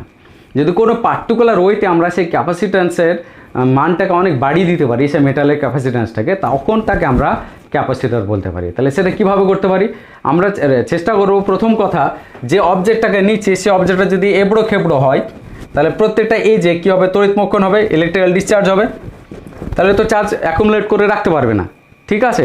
তাহলে আমাদের কাজ কি হবে, প্রথম কথা তাকে বিশেষ একটা শেপ বলতে কি সিলিন্ড্রিক্যাল শেপ দেয় বা স্ফেরিক্যাল শেপ। আমি একটা এক্সাম্পল হিসেবে বললাম, ধরো স্ফেরিক্যাল শেপ দিলাম, তাহলে স্ফেরিক্যাল শেপ মানে সুষম, আইডেন্টিক্যাল চারিদিকটা, তার ফলে এখান থেকে ইলেকট্রিক্যাল ডিসচার্জ হওয়ার চান্সেস খুব কম। 2 নম্বর, এয়ার এসে এইখানটাতে বারে বারে ইন্টারাক্ট করছে, তাই এয়ারের মধ্যে ওয়াটার ভেপর থেকে তার এখান থেকে চার্জ নিয়ে পালিয়ে যেতে পারে। তার জন্য আমি এখানে কি করলাম, কিছু লেয়ার দিয়ে দিলাম, ডাইইলেকট্রিক লেয়ার দিয়ে দিলাম, যার ফলে এর ভেতরে এখানে এয়ার আসতে পারছে না। যদি এখানে এয়ার না আসতে পারে তাহলে এই ভেতর থেকে চার্জটাকে নিয়ে যেতেও পারবে না, বোঝা গেল। তাহলে আমি ক্যাপাসিট্যান্সটাকে আরেকটু বাড়িয়ে ফেলতে পারলাম। আর কি উপায় আমি বাড়াতে পারি, ধরো এখানে আমি কাছাকাছি একটা মেটাল রাখলাম যেটা আর্থিং করা আছে। আমরা একটু আগে পড়লাম যে ইলেকট্রোস্ট্যাটিক ইন্ডাকশন কাকে বলে। ইলেকট্রোস্ট্যাটিক ইন্ডাকশনের সময় কি হবে, যদি এটাতে যে চার্জগুলো আমি রেখেছি সেই চার্জগুলো এখানে ইন্ডিউস করবে কি নেগেটিভ চার্জ, আর নেগেটিভ চার্জ ইন্ডিউস করার ফলে পজিটিভ চার্জগুলো যেগুলো সেগুলো মাটিতে আর্থিংয়ের মাধ্যমে চলে যাবে, মানে এগুলো নাই। তাহলে এই নেগেটিভ চার্জ এই পুরো পজিটিভ চার্জটাকে কী করবে, নিচের দিকে টানবে। তার ফলে দেখো আমি এখনও এবেল আরও প্লেস করতে পারবো আরও কিছু চার্জ এর ভিতরে, তাই না। তার মানে এর ক্যাপাসিট্যান্সটা আরও বেড়ে যাচ্ছে। বা অন্য হিসেবে যদি পোটেনশিয়ালের হিসেবে বলো, তাহলে দেখো আগে যে পোটেনশিয়ালটা ছিল, কাছে যদি একটা নেগেটিভ চার্জ থাকে তাহলে পোটেনশিয়ালটা কী হলো, রিডিউস হয়ে গেল, ঠিক আছে। তাহলে পোটেনশিয়াল রিডিউস হয়ে গেল কোন একটা পয়েন্টে। আমি এই পয়েন্টে পোটেনশিয়াল কী ছিল, যখন এটা ছিল না তখন কিউ বাই এই ডিস্টেন্সটা ছিল সেটা বললাম হয়তো আর এখন এইখানে যখন চার্জ নেগেটিভ চলে এসেছে তখন minus Q by something R1 বলে ডিনোট করে দিলাম। তো সেই হিসেবে আমরা বলতে পারছি যে পোটেনশিয়াল অনেকটাই রিডিউস করে গেছে, মানে কি আরও চার্জ প্লেস করতে পারবে আমি সেম পোটেনশিয়ালে যেতে হলে। তাই যেভাবে তুমি এক্সপ্লেন করবে, তুমি চার্জ অ্যাকুমুলেশনের হিসেবে বলতে পারো, অথবা পোটেনশিয়াল রিডাকশনের হিসেবেও বলতে পারো।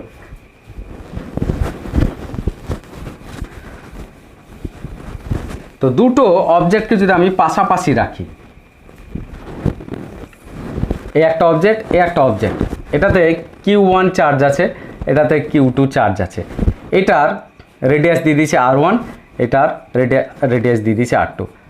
সরি, এটা বলার আগে আমাকে একটু ক্যালকুলেশন করতে হবে। যদি একটা স্ফেয়ার নিই তাহলে তার ক্যাপাসিট্যান্সটা কত হয় সেটা তোমাদেরকে আগে বলা উচিত ছিল। স্ফেয়ারের ক্ষেত্রে আমরা জানি ভি সমান ওর যে সারফেসে যে পোটেনশিয়াল ভি, যদি ওর রেডিয়াস যদি আর হয় তাহলে ভি সমান হয় কত, 1/4πε0 ইন্টু আর। তাহলে এখান থেকে আমরা কি পেয়ে যাচ্ছি, যে সরি Q/R।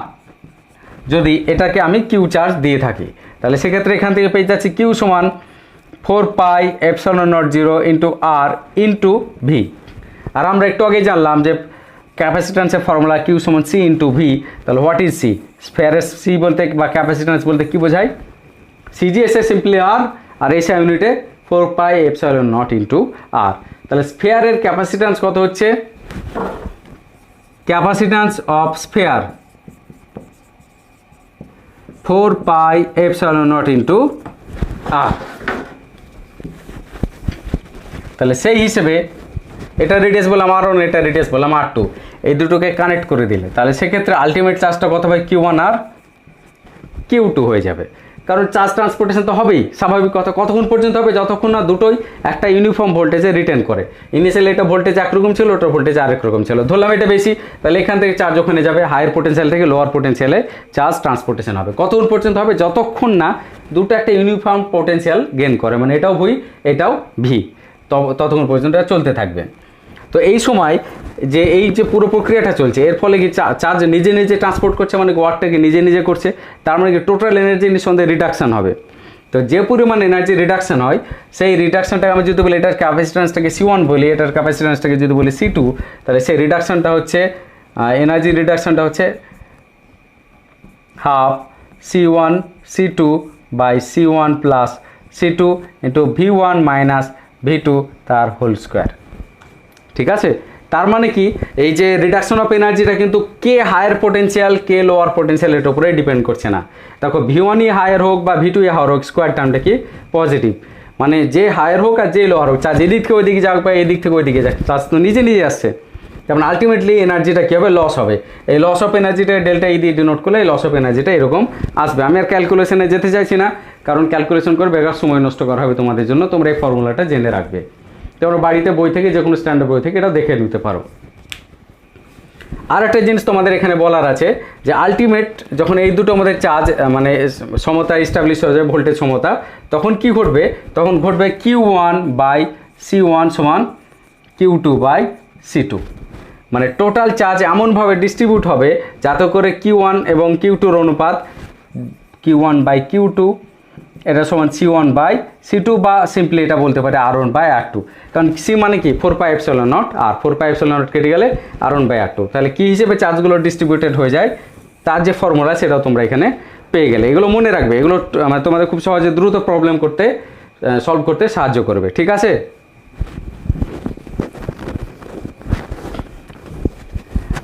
আরও দুটো ছোট ছোট কেস দেখাই।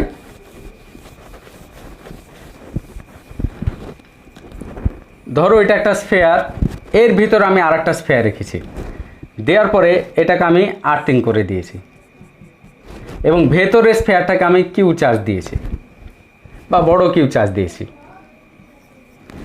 তাহলে প্রশ্ন হলো যে এইখানটাতে কতটা চার্জ ইনডিউস হয়ে যাবে, এই সারফেসটাতে কত চার্জ থাকবে। তো দেখো এখানে যখন কিউ চার্জ আছে, তা আমি ধরে নিলাম এখানটাতে যে চার্জ আছে সেটাকে আমি কি বললাম? Small q. ঠিক আছে, হতেই পারে স্মল কিউ আছে। তাহলে এই চার্জ, আর এটা যেহেতু এখানে আর্থিং করা আছে, তার মানে এটার পোটেনশিয়ালটা কত হবে? 0 হবে।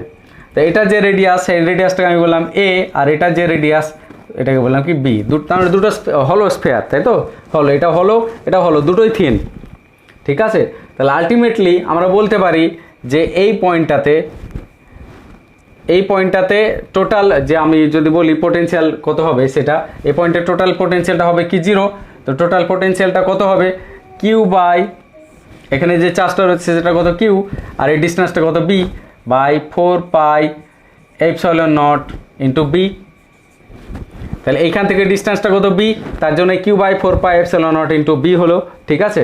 আর এখানে যে চার্জটা রয়েছে সেই চার্জটাকে আমি কি বললাম কিউ।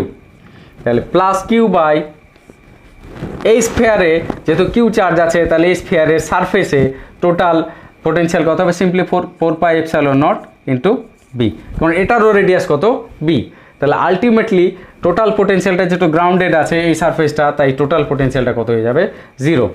তাহলে সবগুলো কাটার পরে আমরা দেখতে পাচ্ছি কিউ জিওল টু কত মাইনাস কিউ। তার মানে এটা তোমরা জানলে যদি ভেতরে সারফেসে যদি কোনো চার্জ দেওয়া হয় এবং বাইরের স্ফিয়ারটাকে যদি আর্টিং করা হয়, তাহলে বাইরের স্ফিয়ারের যে ইনার পার্ট, সেই ইনার পার্টে কী পরিমাণ চার্জ আসবে, ঠিক ইকুয়াল অ্যান্ড অপোজিট পরিমাণ চার্জ আসবে। মানে ইলেকট্রোস্ট্যাটিক যে ইন্ডাকশনের ফর্মুলাটা সেটা এখানে ভ্যালিডেটেড হলো। এর অপোজিট কেসটা দেখা যাক। অপোজিট কেস মানে কি, বাইরে যে স্ফিয়ার আছে তার রেডিয়াসটা বলেছি কি বি, আর ভেতরে যে স্ফিয়ার আছে তার রেডিয়াসটা বললাম কি এ। এবার করলাম কি ভেতরের স্ফিয়ারটাকে আর্টিং করে দিলাম এবং বাইরের স্ফিয়ারটাকে একটা কিউ চার্জ দিয়ে দিয়েছি। তাহলে এবারে এইখানটাতে যে চার্জ এলো সেই চার্জটাকে আমি কি বললাম স্মল কিউ, ঠিক আছে। তাহলে এবার আমরা দেখব যে এইখানে যে স্মল কিউ চার্জ ইনডিউস হলো সেই চার্জের মান কত। এখন আমরা বলবো এই পয়েন্টটাতে নেট চার্জ কত, নেট পোটেনশিয়াল কত হবে 0। তো এটার ধরুন এখানে পোটেনশিয়াল কত হবে কিউ বাই, এটার ধরুন কিউ চার্জের ধরুন q by 4 pi epsilon nought into b হবে। কারণ যে কোনো হলো স্ফিয়ারের ভেতরে পোটেনশিয়াল কিন্তু চেঞ্জ হয় না। কেন পোটেনশিয়াল চেঞ্জ হয় না, কারণ হলো স্ফিয়ারের ভিতরে ইলেকট্রিক ফিল্ড ইন্টেন্সিটিটা কত হয় 0 হয়। যেহেতু ইলেকট্রিক ফিল্ড ইন্টেন্সিটি 0, তাই পোটেনশিয়াল হবে কি কনস্ট্যান্ট। কারণ পোটেনশিয়াল এবং ইলেকট্রিক ফিল্ড ইন্টেন্সিটির মধ্যে সম্পর্ক তোমরা এখানে দেখতে পাচ্ছ যে ইলেকট্রিক ফিল্ড ইন্টেন্সিটিকে ইন্টিগ্রেট করলে আমরা ভি পাই, তাহলে এটা যদি আনচেঞ্জিং হয় বা লো ভ্যালু 0 হয় তাহলে এটা কনস্ট্যান্ট হয়ে যাবে। তাহলে এটার ধরুন এখানটাতে যে ভি সেটা পেলাম আমি কত q by 4 pi epsilon nought into b. এবার এটার ধরুন এখানটাতে ভি কত, এটার ধরুন এখানটাতে ভি হচ্ছে এটাতে যে চার্জ হয়েছে সেটা কত ছোটো কিউ, তাহলে plus q by 4 pi epsilon 0 into এটারই সারফেস, তাহলে এই সারফেসের রেডিয়াস কত ইন্টু এ। তাহলে এটা সমান কত পোটেনশিয়াল কত হবে 0 হবে। তাহলে এটা সলভ করে এখন দেখতে পাচ্ছ যে আলাদা হয়ে যাচ্ছে, তাই না। তাহলে 4 pi epsilon not 4 pi epsilon not কেটে দিয়ে সাইডে যদি লিখি তাহলে কিউ বাই বি মানে ছোটো কিউ বাই এ, বা এক কথায় ছোটো কিউ মানে কত এ বাই বি ইন্টু কিউ। মানে বাইরের যে স্ফিয়ার রয়েছে তাকে যে চার্জ দেবে, সরি একটা মাইনাস সাইন আমি মিস করলাম। তাহলে বাইরের যে স্ফিয়ারটাকে যে চার্জ দিয়েছো তার সেই স্ফিয়ারের চার্জের অপোজিট চার্জ এখানে ইনডিউস হবে। তার মানে ইলেকট্রিক ইন্ডাকশনের একটা প্রিন্সিপাল এখানে মেনে চললো যে এখানে যে পরিমাণ চার্জ ইনডিউস হবে সেটাকে অপোজিট টাইপ হবে, কিন্তু চার্জের ভ্যালুটা কিন্তু একটু আলাদা হবে। সেটা কত এ বাই বি, মানে একটু স্মল অ্যামাউন্ট অফ চার্জ এখানে ইনডিউস হবে। তো এগুলো কেন করলাম বলো তো, দেখো এখানে চার্জ নেগেটিভ চার্জ ইনডিউস হচ্ছে, তার ফলে আমি টোটাল সিস্টেমটাকে কিন্তু আমি একটা ক্যাপাসিটার হিসেবে ইউজ করতে পারি। কেন, কারণ এটাতে কিউ চার্জ দিলাম, তারপরে এখানে একটা নেগেটিভ চার্জ অটোমেটিক্যালি ইনডিউস হয়ে গেল, যা এই নেগেটিভ চার্জ এখানকার পোটেনশিয়ালটাকে কী করবে রিডিউস করবে। এখানকার পোটেনশিয়াল রিডিউস করার ফলে কী হচ্ছে এর চার্জ ক্যাপাসিট্যান্স কিন্তু অনেক বেড়ে যাচ্ছে। ঠিক দুটো কেসেই এটা বা ওটা যেটাই বলো না কেন, দুটো কেসে কিন্তু আমরা চার্জ ক্যাপাসিট্যান্সটাকে আরও বাড়িয়ে ফেলছি, তাই দুটোকে আমরা ইমপ্রুভড ক্যাপাসিটার হিসেবে ইউজ করতে পারি। তোমাদের এছাড়াও আছে প্যারালাল প্লেট ক্যাপাসিটার, যেটা সব থেকে ইজি। প্যারালাল প্লেট ক্যাপাসিটার মানে কি, দুটো প্লেট পাশাপাশি ওপর নিচে দিয়ে দাও, মাঝখানটাতে এয়ারও থাকতে পারে বা মাঝখানটাতে তুমি মোম বা অন্য কোনো ডাইলেকট্রিক মিডিয়াম দিয়ে দাও। তাহলে সেক্ষেত্রে এই দুটো প্লেটের মধ্যে তুমি যদি পোটেনশিয়াল ডিফারেন্স তৈরি করো, তাহলে এর মধ্যে যে ক্যাপাসিট্যান্সটা তৈরি হয় সেই ক্যাপাসিট্যান্সটা হচ্ছে কি epsilon not A by D. What is D? ডিটা হচ্ছে এই পয়েন্ট থেকে এই পয়েন্ট, মানে দুটো প্লেটের মধ্যে যে ডিস্টেন্সটা। এটা 3Dতে দেখেছি, 3Dতে না দেখে আমি যদি 2Dতে বলি তাহলে কীরকম হয় সেটা দেখাচ্ছি। 2Dতে এটা একটা প্লেট, এটা একটা প্লেট, দুটো প্লেটের মধ্যে যদি ডিস্টেন্স আমি কি বললাম ডি, এর মধ্যে আমি ধরে নিচ্ছি এয়ার আছে, তাই তার মিডিয়ামের পারমিটিভিটি কত ধরেছি এপসাইলন। আর এই যে প্লেটগুলো রয়েছে এই প্লেটগুলোর যে ক্ষেত্রফল সেই ক্ষেত্রফলটা কি এ, তাহলে এই যে ক্যাপাসিট্যান্স সেটা হবে কত epsilon not A by d. ঠিক আছে, তাহলে এইরকম যদি সিরিজ অফ ক্যাপাসিটার থাকে বা সিরিজ অফ প্লেটস থাকে, আমি একটা পিকচার দেখাচ্ছি।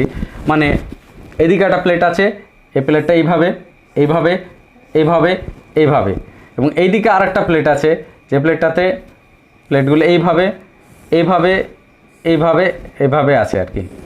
তাহলে এবার তুমি এদিকটাতে আর এই দিকটাতে তুমি চার্জের এখানে আর এখানের মধ্যে পোটেনশিয়াল ডিফারেন্স তুমি জেনারেট করলে, তাহলে দেখো কতগুলো প্লেট রয়েছে, 1 2 3 4 5 6 7 8টা 8টা প্লেট রয়েছে। দুটো প্লেটে কটা ক্যাপাসিটার হয়? একটা ক্যাপাসিটার হয়। তাহলে 8টা প্লেটে কটা ক্যাপাসিটার? 1 2 3 4 5 6 7টা, তাহলে 7টা ক্যাপাসিটার হবে। তাহলে এই ধরনের প্লেটের ক্ষেত্রে ক্যাপাসিট্যান্সটা কত হবে? যদি 7টা 8টা না বলে আমি যদি বলি এইভাবে কতগুলো আছে, n সংখ্যক আছে, তাহলে যতগুলো থাকবে তার থেকে একটা কম ক্যাপাসিটার এখানে তৈরি হয়েছে, কারণ দুটো প্লেট মিলে একটা। তাই ক্যাপাসিট্যান্সটা হবে n-1 into epsilon nought a by d. ঠিক আছে, তাহলে অনেকগুলো যদি প্লেট পাশাপাশি এইভাবে থাকে তাহলে তাদের ক্যাপাসিট্যান্স কত হয় সেটাও আমরা কিন্তু জানতে পারলাম। ঠিক আছে, আমরা পরের লেকচারে কি করব, এই সমস্ত তথ্যগুলোকে ইউজ করে অঙ্ক করব। আমি ডিটেলে ঢুকছি না, কারণ ডিটেল মানে তোমরা ক্লাস 12 লেভেলে নেই, তোমরা এই সমস্ত ফর্মুলাগুলোকে এখন ইউজ করতে শেখো, টাইম যেহেতু খুব কম। যখন ডিটেল কোর্সে স্টাডি করবো তখন আমরা প্রত্যেকটা ফর্মুলাগুলোকে ডিডাকশন করব। ঠিক আছে, এরপরে ধরো সিচুয়েশনটা বলছি যে এ একটা ক্যাপাসিটার, আমি ক্যাপাসিট্যান্সের সিম্বল ইউজ করে বলছি, এটা ক্যাপাসিটারের সিম্বল। দুটো ক্যাপাসিটার যদি সিরিজে লাগানো হয় তাহলে কি ঘটে, এখানে যদি চার্জ কিউ যদি যায় তাহলে কিউ চার্জ এখানে একটা পোটেনশিয়াল V1, এখানে আর একটা পোটেনশিয়াল V2 মধ্যে দিয়ে যাচ্ছে, তাহলে সেক্ষেত্রে মোট চার্জ কিউ ট্রান্সপোর্টটা কিন্তু সমান হয়ে যাচ্ছে। মোট চার্জ কত যাচ্ছে? কিউ। এটা ক্যাপাসিট্যান্স কত? C1, এটা ক্যাপাসিট্যান্স কত? C2। এইটার যে নেট ক্যাপাসিট্যান্স C, এটাকে C সিরিজ যদি বলি, C সিরিজ সমান হবে 1/C1 প্লাস 1/C2 প্লাস যতগুলো থাকবে এইভাবে তার ইনভার্স। আমি দুটো দিয়ে দেখালাম, দুটো দিয়ে দেখার জন্য 1/C1 প্লাস 1/C2 তার ইনভার্স হবে, এটা হবে C সিরিজ। কীভাবে হবে সেটা যদি জানতে চাও তাহলে কিউ চার্জের মধ্যে দিয়ে যাচ্ছে, তাহলে এর মধ্যে দিয়ে যে টোটাল পোটেনশিয়ালটা কত হচ্ছে? টোটাল পোটেনশিয়াল V সমান কত? V1 plus V2। আর আমরা জানি কি কিউ সমান কি? C ইন্টু V, আর এটা আমরা পাচ্ছি C ইন্টু কিউ সমান C ইন্টু V, তাহলে এটা সমান পাচ্ছি C1 ইন্টু V1 সমান পাচ্ছি C2 ইন্টু V2, কারণ এখানে পোটেনশিয়ালটা কত? V1, এখানে পোটেনশিয়ালটা V2। হোয়াট ইজ V মানে পেয়ে যাচ্ছি তাহলে কিউ বাই সি, V জায়গায় লিখছি কিউ বাই সি। V1 মানে কি? Q by C1, Q by C1। V2 মানে কি? Q by C2। তাহলে কিউ কিউ কেটে গেলে তোমরা পেয়ে যাচ্ছ 1/C সমান 1/C1 প্লাস 1/C2। তাহলে এটা হচ্ছে সিরিজের যে ফর্মুলা, যেটা আমি তোমাদেরকে এখানে দেখিয়ে দিলাম। ঠিক আছে, একইভাবে প্যারালালের ফর্মুলাটা তোমাদেরকে একটু দেখিয়ে দিই, যে দুটো ক্যাপাসিটার যদি এইভাবে থাকে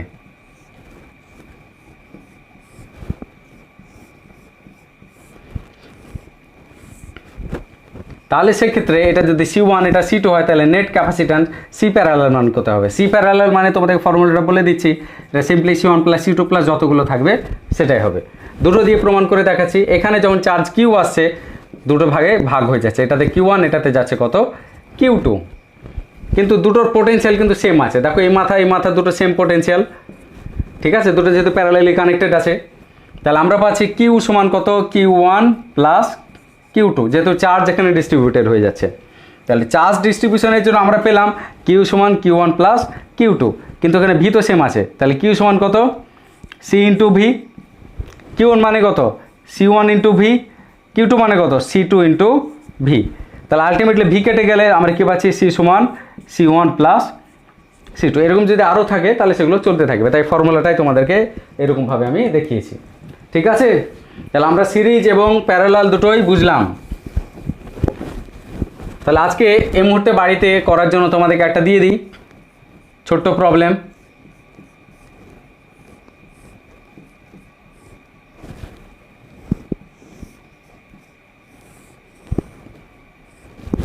এটা 1 মাইক্রোফ্যারাড, এটা 1 মাইক্রোফ্যারাড,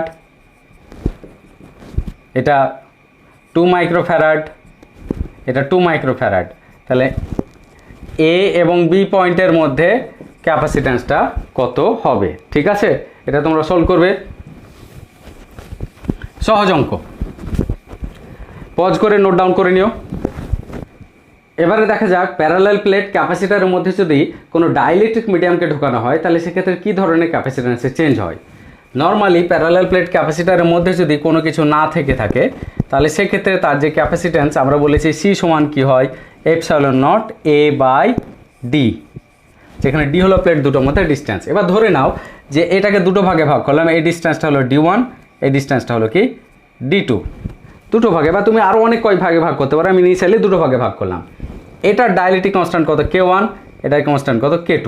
যদি এটা মিডিয়াম থেকে থাকতো পুরোটা জুড়ে, তাহলে এটা আমরা এপসাইলন A বাই ডি বলতাম, ঠিক আছে। তাহলে সেই হিসেবে K1 K2, তার মানে কি এটার এপসাইলন 1, এটার কি এপসাইলন 2। তাহলে এই পার্টটা একটা ক্যাপাসিট্যান্স হিসেবে কাজ করবে, সেটার ক্যাপাসিট্যান্স কত C1, এটার ক্যাপাসিট্যান্সটা কত হবে C2। তাহলে দেখো দুটো যেন ক্যাপাসিটর কি হচ্ছে পরপর সিরিজে আছে। তাহলে দুটো ক্যাপাসিটর যদি C1 আর C2 সিরিজে থাকে, তাহলে নেট ক্যাপাসিট্যান্স C সমান কত হবে, সিম্পলি 1/C1 প্লাস 1/C2 তার ইনভার্স। তাহলে এটা সলভ করলে পাবে C1 C2 by C1 plus C2। এই C1 আর C2টা কি সেটা দেখো, এখানে আমি লিখছি C1 মানে কি, C1 মানে কত এপসাইলন 1, ওই ফর্মুলাটা নোট করো, ওই একইভাবে লিখবো এপসাইলন A বাই ডি, তাহলে এপসাইলন 1 A বাই D1। C2টা কত এপসাইলন 2 A বাই D2।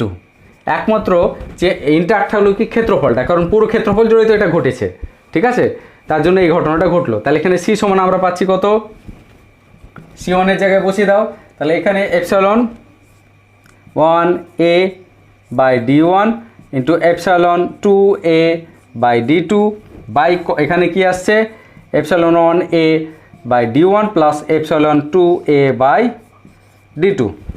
এখানে A একবার কেটে যাচ্ছে দেখো, তাহলে A পুরোটা থেকে এখান থেকে A কমন নিলাম, A কমন যদি নিয়ে নাও, আমি এবারে কমন নিয়ে নিচ্ছি A, তাহলে এখানে A কমন যদি নিয়ে ফেলি, তাহলে দেখো এই A আর এই A কেটে দিতে পারবো, ঠিক আছে। তাহলে সেই হিসেবে আমরা আলটিমেট রেজাল্টটা কত পাচ্ছি, আলটিমেট রেজাল্টটা পাচ্ছি এপসাইলন 1 এপসাইলন 2 A, নিচে D1 D2টাকে যদি গুণ করে দিই, তাহলে আমরা পাচ্ছি, বা এক কাজ করছি এপসাইলন 1 আর এপসাইলন 2 দিয়ে প্রথমবারটা আমি এভাবে না লিখছি D1 by D2 by epsilon 1 by D1 plus epsilon 2 by D2। তাহলে C সমান আমরা পাচ্ছি, আমি এখানে লিখছি সেটা এপসাইলন 1 2 দিয়ে উপর নিচে ভাগ করে দাও, ঠিক আছে।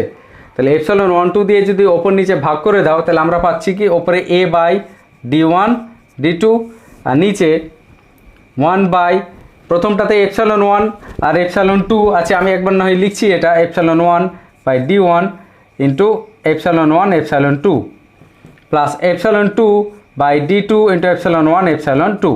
তাহলে এখানে কাটছে কি এপসাইলন 1 এপসাইলন 1 কাটলো, এপসাইলন 2 কেটে গেল, D1 D2 দিয়ে ওপর নিচকে গুণ করে দাও, তাহলে সেক্ষেত্রে আমরা পাচ্ছি কি A by D1 D2 by D1 epsilon 2 plus A by, এটা A আছে, তাহলে এখানে পাচ্ছি D1 D2 by D2 epsilon 1।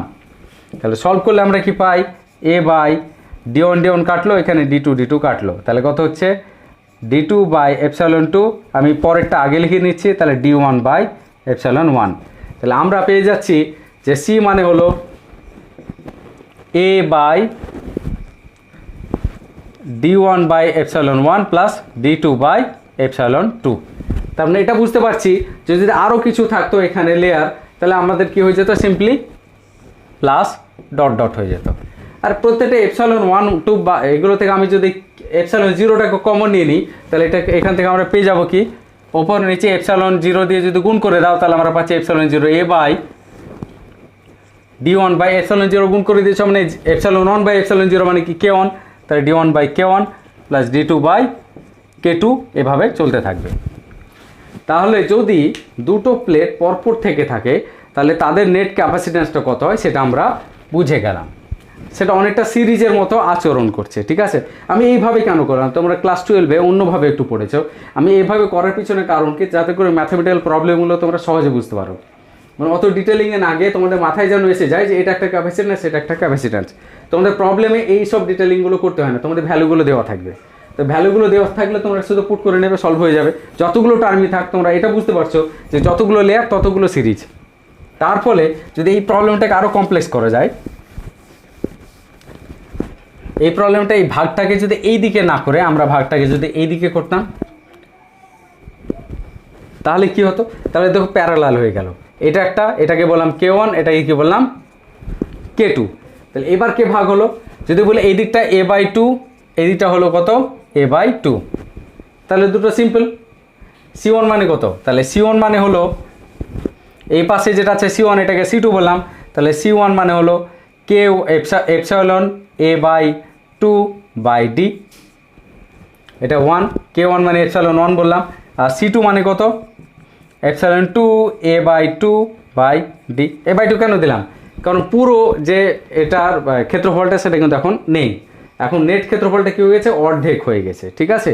তাহলে এখন নেট সিটা কত হবে, সি যেহেতু প্যারালাল তাহলে C1 প্লাস C2, তাহলে যোগ করে দাও, তাহলে কত পাচ্ছ এপসাইলন 1 a/2/d, এই বাই 2টাকে নিচে 2 আনা যাবে, প্লাস এপসাইলন 2 a/2d, ঠিক আছে। তাহলে এবারে এটাকে যদি সলভ করা হয় তাহলে আমরা কী পাচ্ছি, epsilon 1 plus epsilon 2 into a/2d। যদি এপসাইলন 1 আর এপসাইলন 2 দুটোই সমান হয় তাহলে পাচ্ছি কি এপসাইলন ইন্টু a/d, 2 কেটে যাচ্ছে, তাহলে ফর্মুলাটা ইন্ট্যাক্ট আছে, তাহলে এটা খুব সহজেই হয়ে গেল, তাই না। কিন্তু এই ধরনের প্রবলেমগুলো পড়বে না, তুমি এখান থেকে অবশ্যই এপসাইলন 0 কমন নিলে এটা কি আসবে, k1 plus k2 into epsilon 0 a/2d, যদি তুমি এখান থেকে এপসাইলন 0টাকে কমন নিয়ে নাও। কিন্তু যে প্রবলেমগুলো মূলত তোমাদের যদি পড়ে তাহলে যেগুলো আসবে সেগুলো হলো এই ধরনের।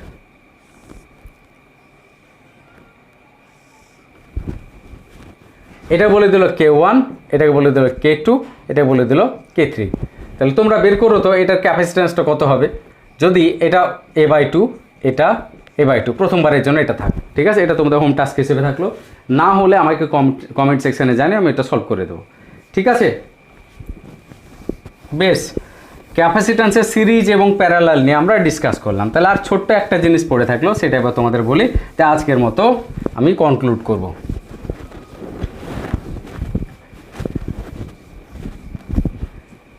একটা ক্যাপাসিটার যার ক্যাপাসিট্যান্স হচ্ছে সি, তাকে যদি আমি 0 থেকে ভি ভোল্টেজ পর্যন্ত চার্জ করি তাহলে ওর মধ্যে কতটা potential energy, electric potential energy, electrostatic potential energy মানে স্টোর হবে।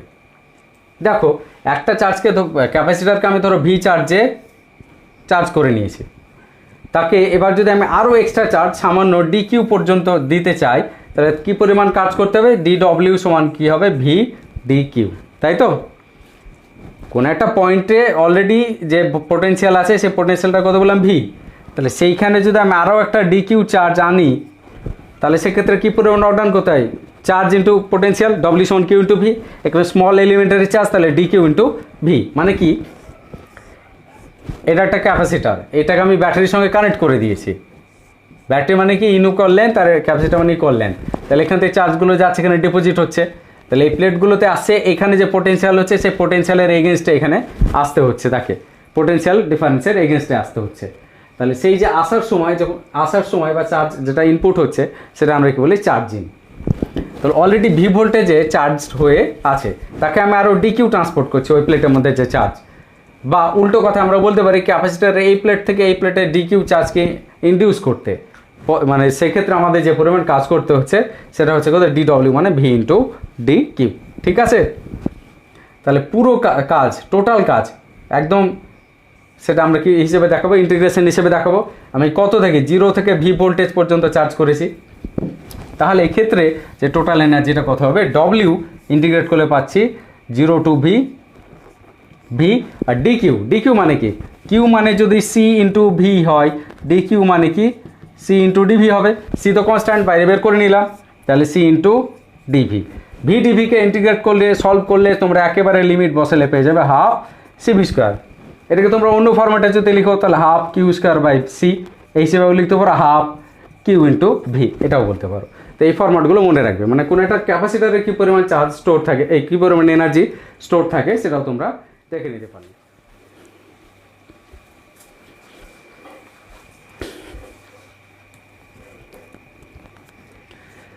যখন দুটো সমান ও বিপরীত জাতীয় আধান পরস্পর থেকে একটা খুবই ক্ষুদ্র দূরত্বের ব্যবধানে থাকে তখন যে আধান সংস্থা তৈরি হয় তাকে আমরা কী বলি, তড়িৎ দ্বিমেরু, তাই তো। তার মানে তড়িৎ দ্বিমেরুতে কী হয়, একটা মাইনাস আধান আর একটা ঠিক ইকুয়াল অ্যান্ড অপোজিট প্লাস আধান খুব কাছাকাছি থাকে, এদের মধ্যে যে ডিস্টেন্সটা সেই ডিস্টেন্সটাকে যদি বলা হয় 2L, তাহলে সেক্ষেত্রে এই আধানটা যদি -Q হয় আর এই আধানটা যদি +Q হয় তাহলে এই তড়িৎ দ্বিমেরু ভ্রামকটাকে বলা হয় স্মল পি। সেই দ্বিমেরু ভ্রামকটা হলো কিউ ইন্টু 2L। এই যে ডাইরেকশানটা এল এর ডাইরেকশান হবে নেগেটিভ চার্জ থেকে পজিটিভ চার্জের দিকে, ঠিক আছে। তাহলে এটা হলো এই ধরনের আধান সংস্থার তড়িৎ দ্বিমেরু ভ্রামক। তো আমি এরকম মাইনাস প্লাস কেন দেখালাম, একটু আগে তোমাদেরকে ইলেকট্রোস্ট্যাটিক ইন্ডাকশন দেখিয়েছিলাম। সেখানে তোমরা দেখেছিলে যে চার্জ কন্ডাক্টরের ক্ষেত্রে যদি একটা সামনে কোনো পজিটিভ চার্জ আনছে, তখন চার্জগুলো মাইনাস চার্জগুলো এদিকে আসে, প্লাস চার্জগুলো ওইদিকে চলে যাচ্ছে।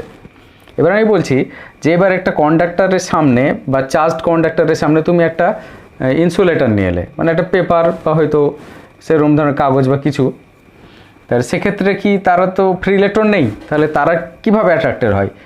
শুধু যদি মাথার চুল আঁচড়ানোর ফলে যে স্ট্যাটিক ইলেকট্রিসিটিটা চিরুনিতে তৈরি হয়, সেই স্ট্যাটিক ইলেকট্রিসিটি একটা এমনি প্লেন মানে আনচার্জড কোনো যে কোনো হয়তো পেপারের টুকরো বা হয়তো পলিথিনের টুকরো এগুলোকেও অ্যাট্রাক্ট করতে পারে। তো ওগুলো তো ফ্রি ইলেকট্রন নেই, তাহলে কীভাবে অ্যাট্রাক্ট করে? ওগুলোর ক্ষেত্রে এমনি যে কোনো যদি ম্যাটেরিয়াল ধরি যেগুলো ইনসুলেটার, তাতে যে চার্জ সেন্টার নেগেটিভ চার্জের যে চার্জ সেন্টার আর নিউক্লিয়াসের যে পজিটিভ চার্জ তার চার্জ সেন্টার কি সেম। তার ফলে আলটিমেটলি নেট চার্জটা কত হয়? 0। কিন্তু যখনই আমরা এটাতে দেখতে পাই যে কোনো পজিটিভ চার্জ সামনে এসেছে, তখন পজিটিভ চার্জের ফলে ইলেকট্রন ক্লাউডগুলো কোন দিকে শিফট করে? ইলেকট্রন ক্লাউডগুলো পজিটিভ চার্জের দিকে শিফট করবে। যদি এটা পজিটিভ হয় তাহলে ইলেকট্রন ক্লাউডগুলো এদিকে সরে আসবে। তার ফলে দেখতে পাচ্ছি যে পজিটিভ চার্জ সেন্টার আর নেগেটিভ চার্জ সেন্টারের মধ্যে একটা ডিস্ট্যান্স তৈরি হয়ে গিয়েছে। এর ফলে যে চার্জ সেটআপটা তৈরি হলো এইগুলোকে আমরা কি বলি? ডাইপোল, যেটার মেজারমেন্ট এইভাবে আমরা করতে পারি। আর দুটো চার্জ সেন্টারের মধ্যে যে ডিফারেন্স সেটাকে আমরা কি 2L দিয়ে ডিনোট করেছি। এই ইম্প্যাক্টটা ক্রমাগত চলতে থাকে, এর ফলে পরের অ্যাটমগুলো ইনডিউসড হয় একইভাবে, এভাবে চলতে থাকে। তো পুরো জিনিসটা একটা ডাইপোলার সিস্টেমে পরিণত হয়ে যায়। তো এটা কতটা যে এই পজিটিভ চার্জের ফলে ইন্ডাকশানটা হলো ইলেকট্রোস্ট্যাটিক ইন্ডাকশান, এটা কতটা সাকসেসফুল হলো এটা আমরা পোলারাইজেশনের মাধ্যমে মাপি। যেখানে পোলারাইজেশনটাকে পি দিয়ে ডিনোট করা হয়, এটাও একটা ভেক্টর। এটা মানে হলো ডাইপোল মোমেন্টস বা এক কথায় net dipole moments, net dipole moment per unit volume. এটা টোটাল ভলিউম যদি ভি হয়, তাহলে এক্ষেত্রে টোটাল ডাইপোল মোমেন্টটাকে যদি বলি সাম ওভার ভেক্টর পিআই, যদি অনেকগুলো ডাইপোল থাকে তাহলে সেক্ষেত্রে পোলারাইজেশনটা কী হবে? Simply sum over p i by V, ঠিক আছে। তাহলে আমরা যদি অনেকগুলো ডাইপোল থাকে যেখানে সবগুলো হয়তো একই দিকে ওরিয়েন্টেড নাই, তাহলে সেই সমস্ত সিচুয়েশনে নেট ডাইপোল মোমেন্টটা কত হবে সেটা আমরা বের করার চেষ্টা করব। তো তার আগে আমরা ভালো করে বুঝি যে ডেফিনেশনটা আমি এখানে তোমাদের দেখালাম, যে ডাইপোল মোমেন্ট বের করার যদি চার্জ দুটো ইকুয়াল অ্যান্ড অপোজিট হয় তাহলে ক্ষেত্রে এটা সিম্পলার ফর্মুলা। কিন্তু যদি নট ইকুয়াল হয়, হয়তো দুটো চার্জই পজিটিভ হলো, তাহলে তার ডাইপোল মোমেন্ট কত হবে? ইন জেনারেল ডাইপোল মোমেন্টের ফর্মুলাটা আমি তোমাদেরকে দেখিয়ে দিই। ডাইপোল মোমেন্টের জেনারেল ফর্মুলা হলো p is equal to sum over q i into r i, যেখানে আইথ চার্জের মান হলো কিউ আই আর তার পজিশন ভেক্টরটা হলো আর আই। তার মানে অরিজিনের সাপেক্ষে যদি বেশ কতগুলো চার্জ থাকে, Q1 Q2 এভাবে অনেকগুলো চার্জ আছে QI, তো তাদের পজিশন ভেক্টরগুলোকে এভাবে ডিনোট করা হয়, তাহলে সেক্ষেত্রে নেট যে ডাইপোল মোমেন্ট সেটা হবে সাম যতগুলো আছে I = 1 to n, যদি n সংখ্যক চার্জ থাকে, ঠিক আছে। তাহলে এটা কিন্তু প্রবলেম সলভ করতে কাজে লাগবে। তো ফর্মুলাটা জেনে রাখো। তো এই ফর্মুলাটার সাহায্যে আমরা কি করে ওই ইকুয়াল অ্যান্ড অপোজিটের 2L/Q হয় সেটা তোমাদেরকে দেখিয়ে দিচ্ছি। ধরো একটা চার্জ এখানে -Q আর একটা চার্জ কি +Q আছে। এটা অরিজিন থেকে যদি মিডল পয়েন্টটাকে আমি অরিজিন ধরে নিই, তাহলে মিডল পয়েন্ট থেকে এই দিকে কতটা দূরত্বে আছে? x × i cap, -x × i cap, কারণ এটা যেহেতু আমি L দিয়ে যদি ডিনোট করি তাহলে L × i ক্যাপ। এটা যেহেতু x অ্যাক্সিস, এটা y অ্যাক্সিস ধরেছি, তাহলে x অ্যাক্সিস অরিজিনের লেফট সাইডে নেগেটিভ, তাহলে এই চার্জের লোকেশন কত? +L × i cap. তাহলে সেক্ষেত্রে নেট ডাইপোল মোমেন্ট P সমান কি? Q1 R1 + Q2 R2, কারণ দুটো চার্জ আছে, সামটাকে আমি ভেঙে রেখে দিলাম। What is Q1? Q1 is -Q and what is R1? R1 vector মানে হচ্ছে L × i cap minus plus what is Q2? That is Q, and what is R2? L × I cap, এবার এটা হলো plus, minus minus cancel out করলো, তাহলে এটা আমরা পাচ্ছি Q into I cap into L, এটা আরেকবার আছে তাহলে 2, তাহলে সলভ করলে 2, আমি এটা যদি লিখি q into 2L into I cap. ঠিক আছে, তাহলে পি হচ্ছে একটা নেট আমরা যদি পেয়ে যাচ্ছি, এটা হচ্ছে কি এই ডাইপোল মোমেন্টে কি ভেক্টর কোয়ান্টিটি, এবং এটা 2L কিউ এর সঙ্গে সমান আমরা পেয়ে গেলাম। তাহলে আমরা যে ফর্মুলাটা একটু আগে দেখালাম সেই ফর্মুলাটা যে ঠিক আছে সেটা আমরা বুঝতে পারলাম, এবং সেটা জেনারেল ফর্মুলার সঙ্গে ম্যাচ করে যাচ্ছে। আমরা প্রবলেম করবো তখন এই ধরনের প্রবলেমগুলো নিয়ে ডিসকাস করব। চলো আজকে আমরা যেহেতু থিওরি পড়ছি তাহলে আরেকটু ডিপ থিওরিতে যাই। একটা ডাইপোল যদি থাকে, এটা মাইনাস কিউ, এটা প্লাস কিউ, ডাইপোল থেকে ডিস্ট্যান্স আমরা মূলত মাপি এটা সেন্টার থেকে, যদি অ্যাক্সিসের ওপরে অনেক বড় দূরত্ব আর সেটাতে যদি তার এই ডাইপোলের ফিল্ড ইন্টেন্সিটি মাপতে চায়, তাহলে ফিল্ড ইন্টেন্সিটিটা হবে ই সমান হবে, যদি ডিস্ট্যান্সটা এই ডিস্ট্যান্সটা যদি এল হয় আর এই ডিস্ট্যান্সটা আর হয়, আর যদি আমরা ধরে নিই আর মাছ গ্রেটার দেন এল, তাহলে সেক্ষেত্রে হবে 2p/r কিউব। ফরম্যাটটা আমি যদি এসআই ইউনিটে লিখি তাহলে আমরা লিখব 1/4πε0 2p/r কিউব। আর যদি এর পারপেন্ডিকুলার বাইসেক্টর ওপরে আর ডিস্ট্যান্সে মাপি, যেখানে একই সিচুয়েশন আর মাছ গ্রেটার দেন যদি এল হয়, তাহলে সেক্ষেত্রে আমরা ই সমান লিখব 1/4πε0 সিম্পলি p/r কিউব। পি মানে ডাইপোল মোমেন্ট। তাহলে এটা হলো ই অ্যাক্সিয়াল আর এটা হলো ই পারপেন্ডিকুলার বাইসেক্ট। তাহলে আমি যদি যে কোনো পয়েন্টে লিখি, যে কোনো একটা পয়েন্টে যদি হয়, তাহলে সেটাতে কি হবে ই থিটা, যেখানে এই অ্যাক্সিসের সঙ্গে থিটা কোণ উৎপন্ন করছে, তাহলে সেক্ষেত্রে হবে 1/4πε0 p/r cube into √3 cos square theta plus 1। ঠিক আছে, যদি থিটা মান 0 হয় তাহলে cos 0 মানে 1, তাহলে 3 + 1 মানে 4, 4 এর স্কোয়ার রুট করলে তো 2, তাহলে থিটা 0 যখন এটা অ্যাক্সিসে থাকবে, তার মানে এই ফর্মুলাটাতে রিটার্ন আসছে।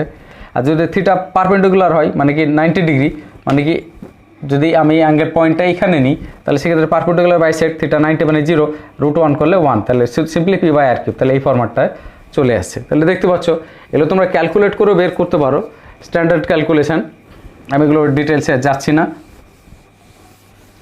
ডেরিভেশন আমাদের কাছে ইম্পর্টেন্ট না, আমাদের সিদ্ধান্তটা ইম্পর্টেন্ট, যেহেতু টাইম খুব কম। বেশ, তাহলে ডাইপোল মোমেন্ট আমরা বের করলাম, এবং ডাইপোলের ক্ষেত্রে ওর perpendicular bisect, any position, axial, সেগুলোর ক্ষেত্রে কী ধরনের ফিল্ড ইন্টেন্সিটি হয় সেটা আমরা মেজার করে নিলাম, এবং তাতে আমরা লক্ষ্য করেছি যে ই অ্যাক্সিয়াল সেম ডিস্ট্যান্সে is almost twice E perpendicular bisect. ঠিক আছে, এইটা নিয়ে অনেক সময় প্রবলেম আসে। ঠিক আছে, বেশ, এবার একটা ডাইপোলের অ্যাক্সিসের ওপরে কোনো একটা পয়েন্টে পোটেনশিয়াল কত হবে?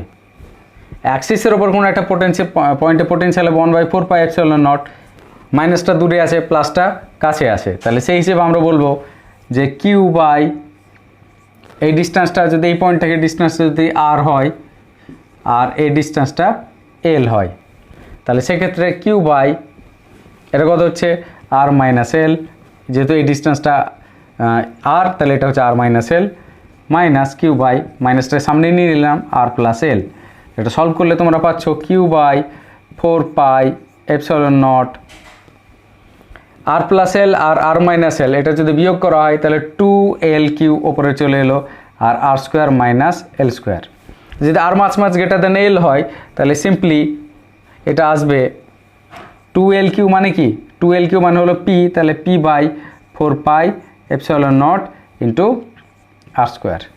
তাহলে একটা জিনিস লক্ষ্য করার কি, যে normally V proportional to 1/r হয়, কিন্তু ডাইপোলের ক্ষেত্রে V proportional to 1/r square. ঠিক একই রকমভাবে যেমন ইলেকট্রিক ফিল্ডটা কি হয়েছিল, ইলেকট্রিক ফিল্ডটা প্রপোর্শনাল টু হয়েছিল 1/r কিউব ডাইপোলের ক্ষেত্রে, তাহলে একটা করে পাওয়ার 1/r এক্সিড করে যাচ্ছে। ঠিক আছে,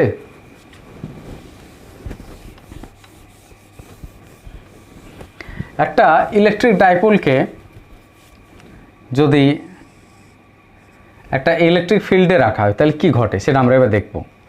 ধরো এটা একটা ইলেকট্রিক ফিল্ড যেটা এইদিকে যাচ্ছে, আমি সেখানে একটা ইলেকট্রিক ডাইপোলকে এইভাবে রেখেছি, তাহলে ইলেকট্রিক ফিল্ড কি করবে, এইদিকে একটা ফোর্স অ্যাপ্লাই করবে। এটা যদি প্লাস কিউ চার্জ হয় তাহলে ইলেকট্রিক ফিল্ডের দিকে এটাকে ফোর্স অ্যাপ্লাই করবে এবং সেই ফোর্সের মান হলো কিউ ইন্টু ই। এবং ঠিক এই দিকে মাইনাস কিউ চার্জ আছে, তার জন্য এই দিকেও একটা ফোর্স অ্যাপ্লাই করবে, সেটা হলো কত, কিউ ইন্টু ই। তাহলে সেম, কিন্তু ডাইরেকশনটা অপোজিট হয়ে গেল। ঠিক আছে, তো ফিল্ড এবং ডায়াপোলের মধ্যে কোনটা কত ধরে নিলাম, থিটা। তাহলে এই যে তাদের অ্যাকশন অফ মানে অ্যাকশন লাইন ফোর্সের, তাদের অ্যাকশন লাইনের মধ্যে যে ফোর্সের যে ডিস্ট্যান্স সেটাকে আমি বললাম এক্স। তাহলে এটা যদি থিটা হয় তাহলে অবশ্যই এটা থিটা। তাহলে আমরা লক্ষ্য করতে পারছি এই যে ডিস্ট্যান্সটা, টোটাল ডিস্ট্যান্সটা, এটাকে আমরা কি বলি, ডাইপোলের 2l।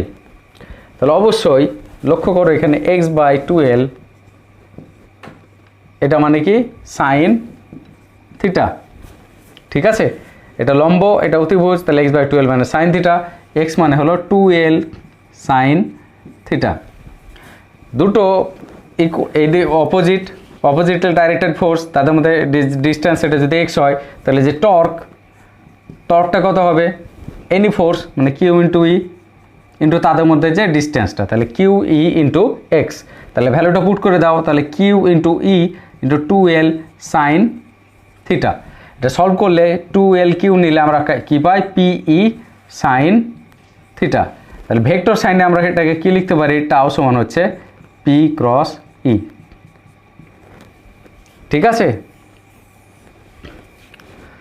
বেশ। এর পরবর্তী যে ক্যালকুলেশন, তাতে আমরা বলবো যে এই ডাইপোলটাকে যদি কোনো একটা অ্যাঙ্গেল 0 থেকে এইভাবে থিটা কোণে ঘোরাই, তাহলে কী পরিমাণ ওয়ার্ক ডান করতে হয়। তো যেহেতু আমরা টর্কের ভ্যালুটা আমরা জানি এই যে ইকুয়েশন থেকে, তাই আমরা সেই ওয়ার্ক ডানটাও বের করতে পারবো। যে ডব্লিউ যদি একটা সামান্য ডি থিটা কোণে ঘোরায়, যদি থিটা কোণে অলরেডি আছে সেই অবস্থা থেকে, মানে এই থিটা কোণে আছে, এটা একটু সামান্য ডি থিটা কোণে আরও ঘোরালাম, এইদিকে সামান্য ডি থিটা কোণে ঘোরালাম, তাহলে যে পরিমাণ ওয়ার্ক ডান করতে হবে সেটা সিম্পলি হবে টাও ডি থিটা। তাহলে টোটাল ওয়ার্ক ডানটা কী হবে, সিম্পলি ইন্টিগ্রেশন হবে টাও ডি থিটার। আমি কোত্থেকে, থিটা 1 থেকে থিটা 2-তে নিয়ে যাচ্ছি, any angle theta 1 to any angle theta 2। তাহলে এটাকে সলভ করি। সলভ করলে কি হয় সেটা দেখো, টাও এর ভ্যালু পেয়েছি কি পি ই সাইন থিটা, তাহলে d theta, theta 1 to theta 2। তাহলে সিম্পলি পিটা বাইরে বেরিয়ে এলো, সাইন থিটাকে ইন্টিগ্রেট করলে কি হয়, কস মাইনাস কস আসবে, মাইনাস কস আসা মানে লিমিটটা উল্টে দেবো, তাহলে এইদিকে থিটা 2, এদিকে থিটা 1। তাহলে আমরা পাচ্ছি PE into cos theta 1 minus cos theta 2। ঠিক আছে, তাহলে কী পরিমাণ ওয়ার্ক ডান করতে হয় সেটা তোমরা বুঝতে পেরে গেলে। তাহলে এই ফর্মুলাটা তোমাদের ডাইপোলকে ঘোরাতে কত পরিমাণ কাজ করতে হয় সেই ধরনের ক্যালকুলেশনগুলোতে হেল্প করবে। ঠিক আছে, ক্লাসের শুরু থেকে বলেছিলাম যে কোনো চার্জ কিউ যদি থাকে, তাহলে সেই চার্জ কিউ থেকে শূন্য মাধ্যমে যে পরিমাণ বলরেখা বেরোয় সেই বলরেখাটা হলো কত, কিউ বাই এপসাইলন 0। এইটাকে আমরা বলি ইলেকট্রিক ফ্লাক্স। যে কোনো চার্জ থেকে কত পরিমাণ বলরেখা কোনো একটা তলকে অতিক্রম করে চলে যাচ্ছে তাকে ওই তলের মধ্যে ইলেকট্রিক ফ্লাক্স বলে। তাহলে হিসেব মতো একটা পয়েন্ট চার্জ যদি কিউ থাকে, তার চারপাশে যদি স্ফেরিক্যাল সারফেস ধরে নেওয়া হয়, তাহলে তার মধ্যে নেট ইলেকট্রিক ফ্লাক্স কত হবে, কারণ সমস্ত বলরেখাগুলো স্ফেরিক্যাল সারফেসকে অতিক্রম করে যাচ্ছে, তাহলে মোট বলরেখা সংখ্যা, তাহলে সেটাকে আমরা কি বলবো, কিউ বাই এপসাইলন 0। আর যেহেতু বলরেখার সংখ্যা ঘনত্ব, সেটাকে আমরা কি বলছি, ইলেকট্রিক ফিল্ড ইন্টেন্সিটি। তাহলে মোট বলরেখার সংখ্যাটা কী হবে, সিম্পলি ই ডট ডিএস, মানে যতগুলো বলরেখা কোনো একটা সারফেস ডিএসকে অতিক্রম করে যায়, মানে একটা ছোট্ট সারফেস আমি যদি ডিএস কল্পনা করি, তার মধ্যে দিয়ে যতগুলো বলরেখা গেছে সেটা কি ই ডট ডিএস, এটা আমরা বলি ওই সারফেসের মধ্যে ফ্লাক্স। তাহলে নেট ফ্লাক্স কি, ই ডট ডিএস এনক্লোজড। আর এটা নেট ফ্লাক্স মানে কি, টোটাল যদি ক্লোজ সারফেস হয় তার মধ্যে দিয়ে সমস্ত বলরেখাগুলো গিয়েছে, তাহলে সমস্ত বলরেখা গিয়েছে তার সঙ্গে কত, কিউ বাই এপসাইলন 0। তাহলে কোনো সারফেসের মধ্যে বা কোনো ক্লোজ সারফেসের মধ্য দিয়ে মোট যতগুলো ফিল্ড লাইন্স যায় বা মোট যে ফ্লাক্স, সেই ফ্লাক্সটা কী হচ্ছে, ওই সারফেসের মধ্যে দিয়ে এনক্লোজ চার্জ তাকে এপসাইলন 0 দিয়ে ভাগ করো, তাহলে হয়ে গেল, যদি মিডিয়ামটা শূন্য মাধ্যম হয়। ঠিক আছে, আর শূন্য মাধ্যম হলে এপসাইলন 0টা এপসাইলন দিয়ে রিপ্লেসড হয়ে যাবে। ঠিক আছে, এটাকে আমরা বলি গস ল। এই গস ল থেকে আমরা বেশ কিছু ক্যালকুলেশন করে নিতে পারি, symmetry based calculation. Symmetry based calculation বলতে কি, একটা পয়েন্ট চার্জ নিলে এই পয়েন্ট চার্জের কাছে আর ডিস্ট্যান্সে ইলেকট্রিক ফিল্ড কত, পয়েন্ট চার্জটা মান ধরে নিলে কিউ। তাহলে গাউসের ল কি বলছে যে ই ডট ডিএস মানে কত, কিউ বাই এপসিলন জিরো, যেখানে কিউ হচ্ছে কি এনক্লোজ চার্জের মান। তাহলে সেই হিসেব অনুযায়ী দেখো E dot DS, what is E, এই কিউ থেকে ই এইদিকে বেরিয়ে যাচ্ছে, আর যে কোনো স্পেরিক্যাল সারফেসের ডিএস ডাইরেকশন সেম, ইয়েরও ডাইরেকশন সেম। তাহলে ই ডট ডিএস মানে কি, সিম্পলি ডিএস কস 0 ডিগ্রি সমান কিউ বাই এপসিলন জিরো। তাহলে ইডিএস কস 0 ডিগ্রি মানে ইডিএস, ই যেহেতু ডিস্টেন্সটা এটা স্ফেরিক্যাল, তাহলে সব দিকে রেডিয়াসটা কত আর, তাহলে প্রত্যেকটা পয়েন্টে সারফেসে ই কনস্ট্যান্ট আছে, তাহলে তার জন্য, এবং ই এবং ডিএস প্রত্যেকটা পয়েন্টে দেখো একই ডাইরেকশন, এইখানে ডিএস এইদিকে, এইখানে ই এইদিকে, তাহলে প্রত্যেকটা পয়েন্টে একই দিকে, তাই আমরা বলতে পারি এটা হচ্ছে কি ই ইন্টু ডিএস। আর ডিএস তাহলে ইন্টিগ্রেট করলে কি আসবে, এটা 4πr² আসবে। তাহলে ই সমান পাচ্ছে কি 1/4π, একটু এদিক ওদিক করলে 4π epsilon zero Q by epsilon naught, Q by r²। তাহলে দেখো নর্মাল যে ফরম্যাটটা আমরা পেয়েছিলাম ইলেকট্রিক ফিল্ড ইন্টেন্সিটির, একই রকম গাউসের সূত্র থেকে পেয়ে গেলাম। তাহলে গাউসের সূত্রটা কোন কাজে লাগে সেটা আমরা বুঝতে পারলাম। এটা থেকে আমরা কি করতে পারি, আরও ধরো একটা তার রয়েছে, এই তার থেকে আর দূরত্বে ইলেকট্রিক ফিল্ড ইন্টেন্সিটির মান কত সেটা বের করতে পারি। কি করে বের করবো সেটা তোমাদেরকে দেখিয়ে দিই। তাহলে সিমেট্রিক্যাল সারফেস নিতে হবে, তারটা অনেকটাই বড়, তাহলে সিমেট্রিক্যাল সারফেসটা আমি অনেকটা বড়ই নিতে পারবো, ছোটোখাটো তারের ক্ষেত্রে ইনডেফেক্ট এসে যায়, তো আমরা ক্যালকুলেশন করতে পারবো না। তো এই তারের মধ্যে দিয়ে যে চার্জ ডেন্সিটি সেটাকে ল্যাম্বডা ধরে নিলাম। তার মানে এই যদি লেন্থ এল হয়, তাহলে এর মধ্যে দিয়ে যে পরিমাণ চার্জ আছে সেই চার্জটা কত হচ্ছে ল্যাম্বডা ইন্টু এল। আর ইলেকট্রিক ফিল্ড যেহেতু তারটা অনেক বড়, তাহলে এই সারফেসের মধ্যে দিয়ে সমস্ত ইলেকট্রিক ফিল্ডগুলো কি এইভাবে যাচ্ছে, মানে সারফেসের সঙ্গে পারপেন্ডিকুলার আছে, চারিদিকে এইভাবে বেরিয়ে যাচ্ছে, ঠিক আছে।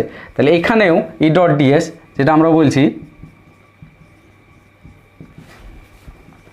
গাউসের সূত্রটা লিখলাম, নেট চার্জ এনক্লোজটা যদি কিউ হয়, ই ডট ডিএসটা ইডিএসই হবে।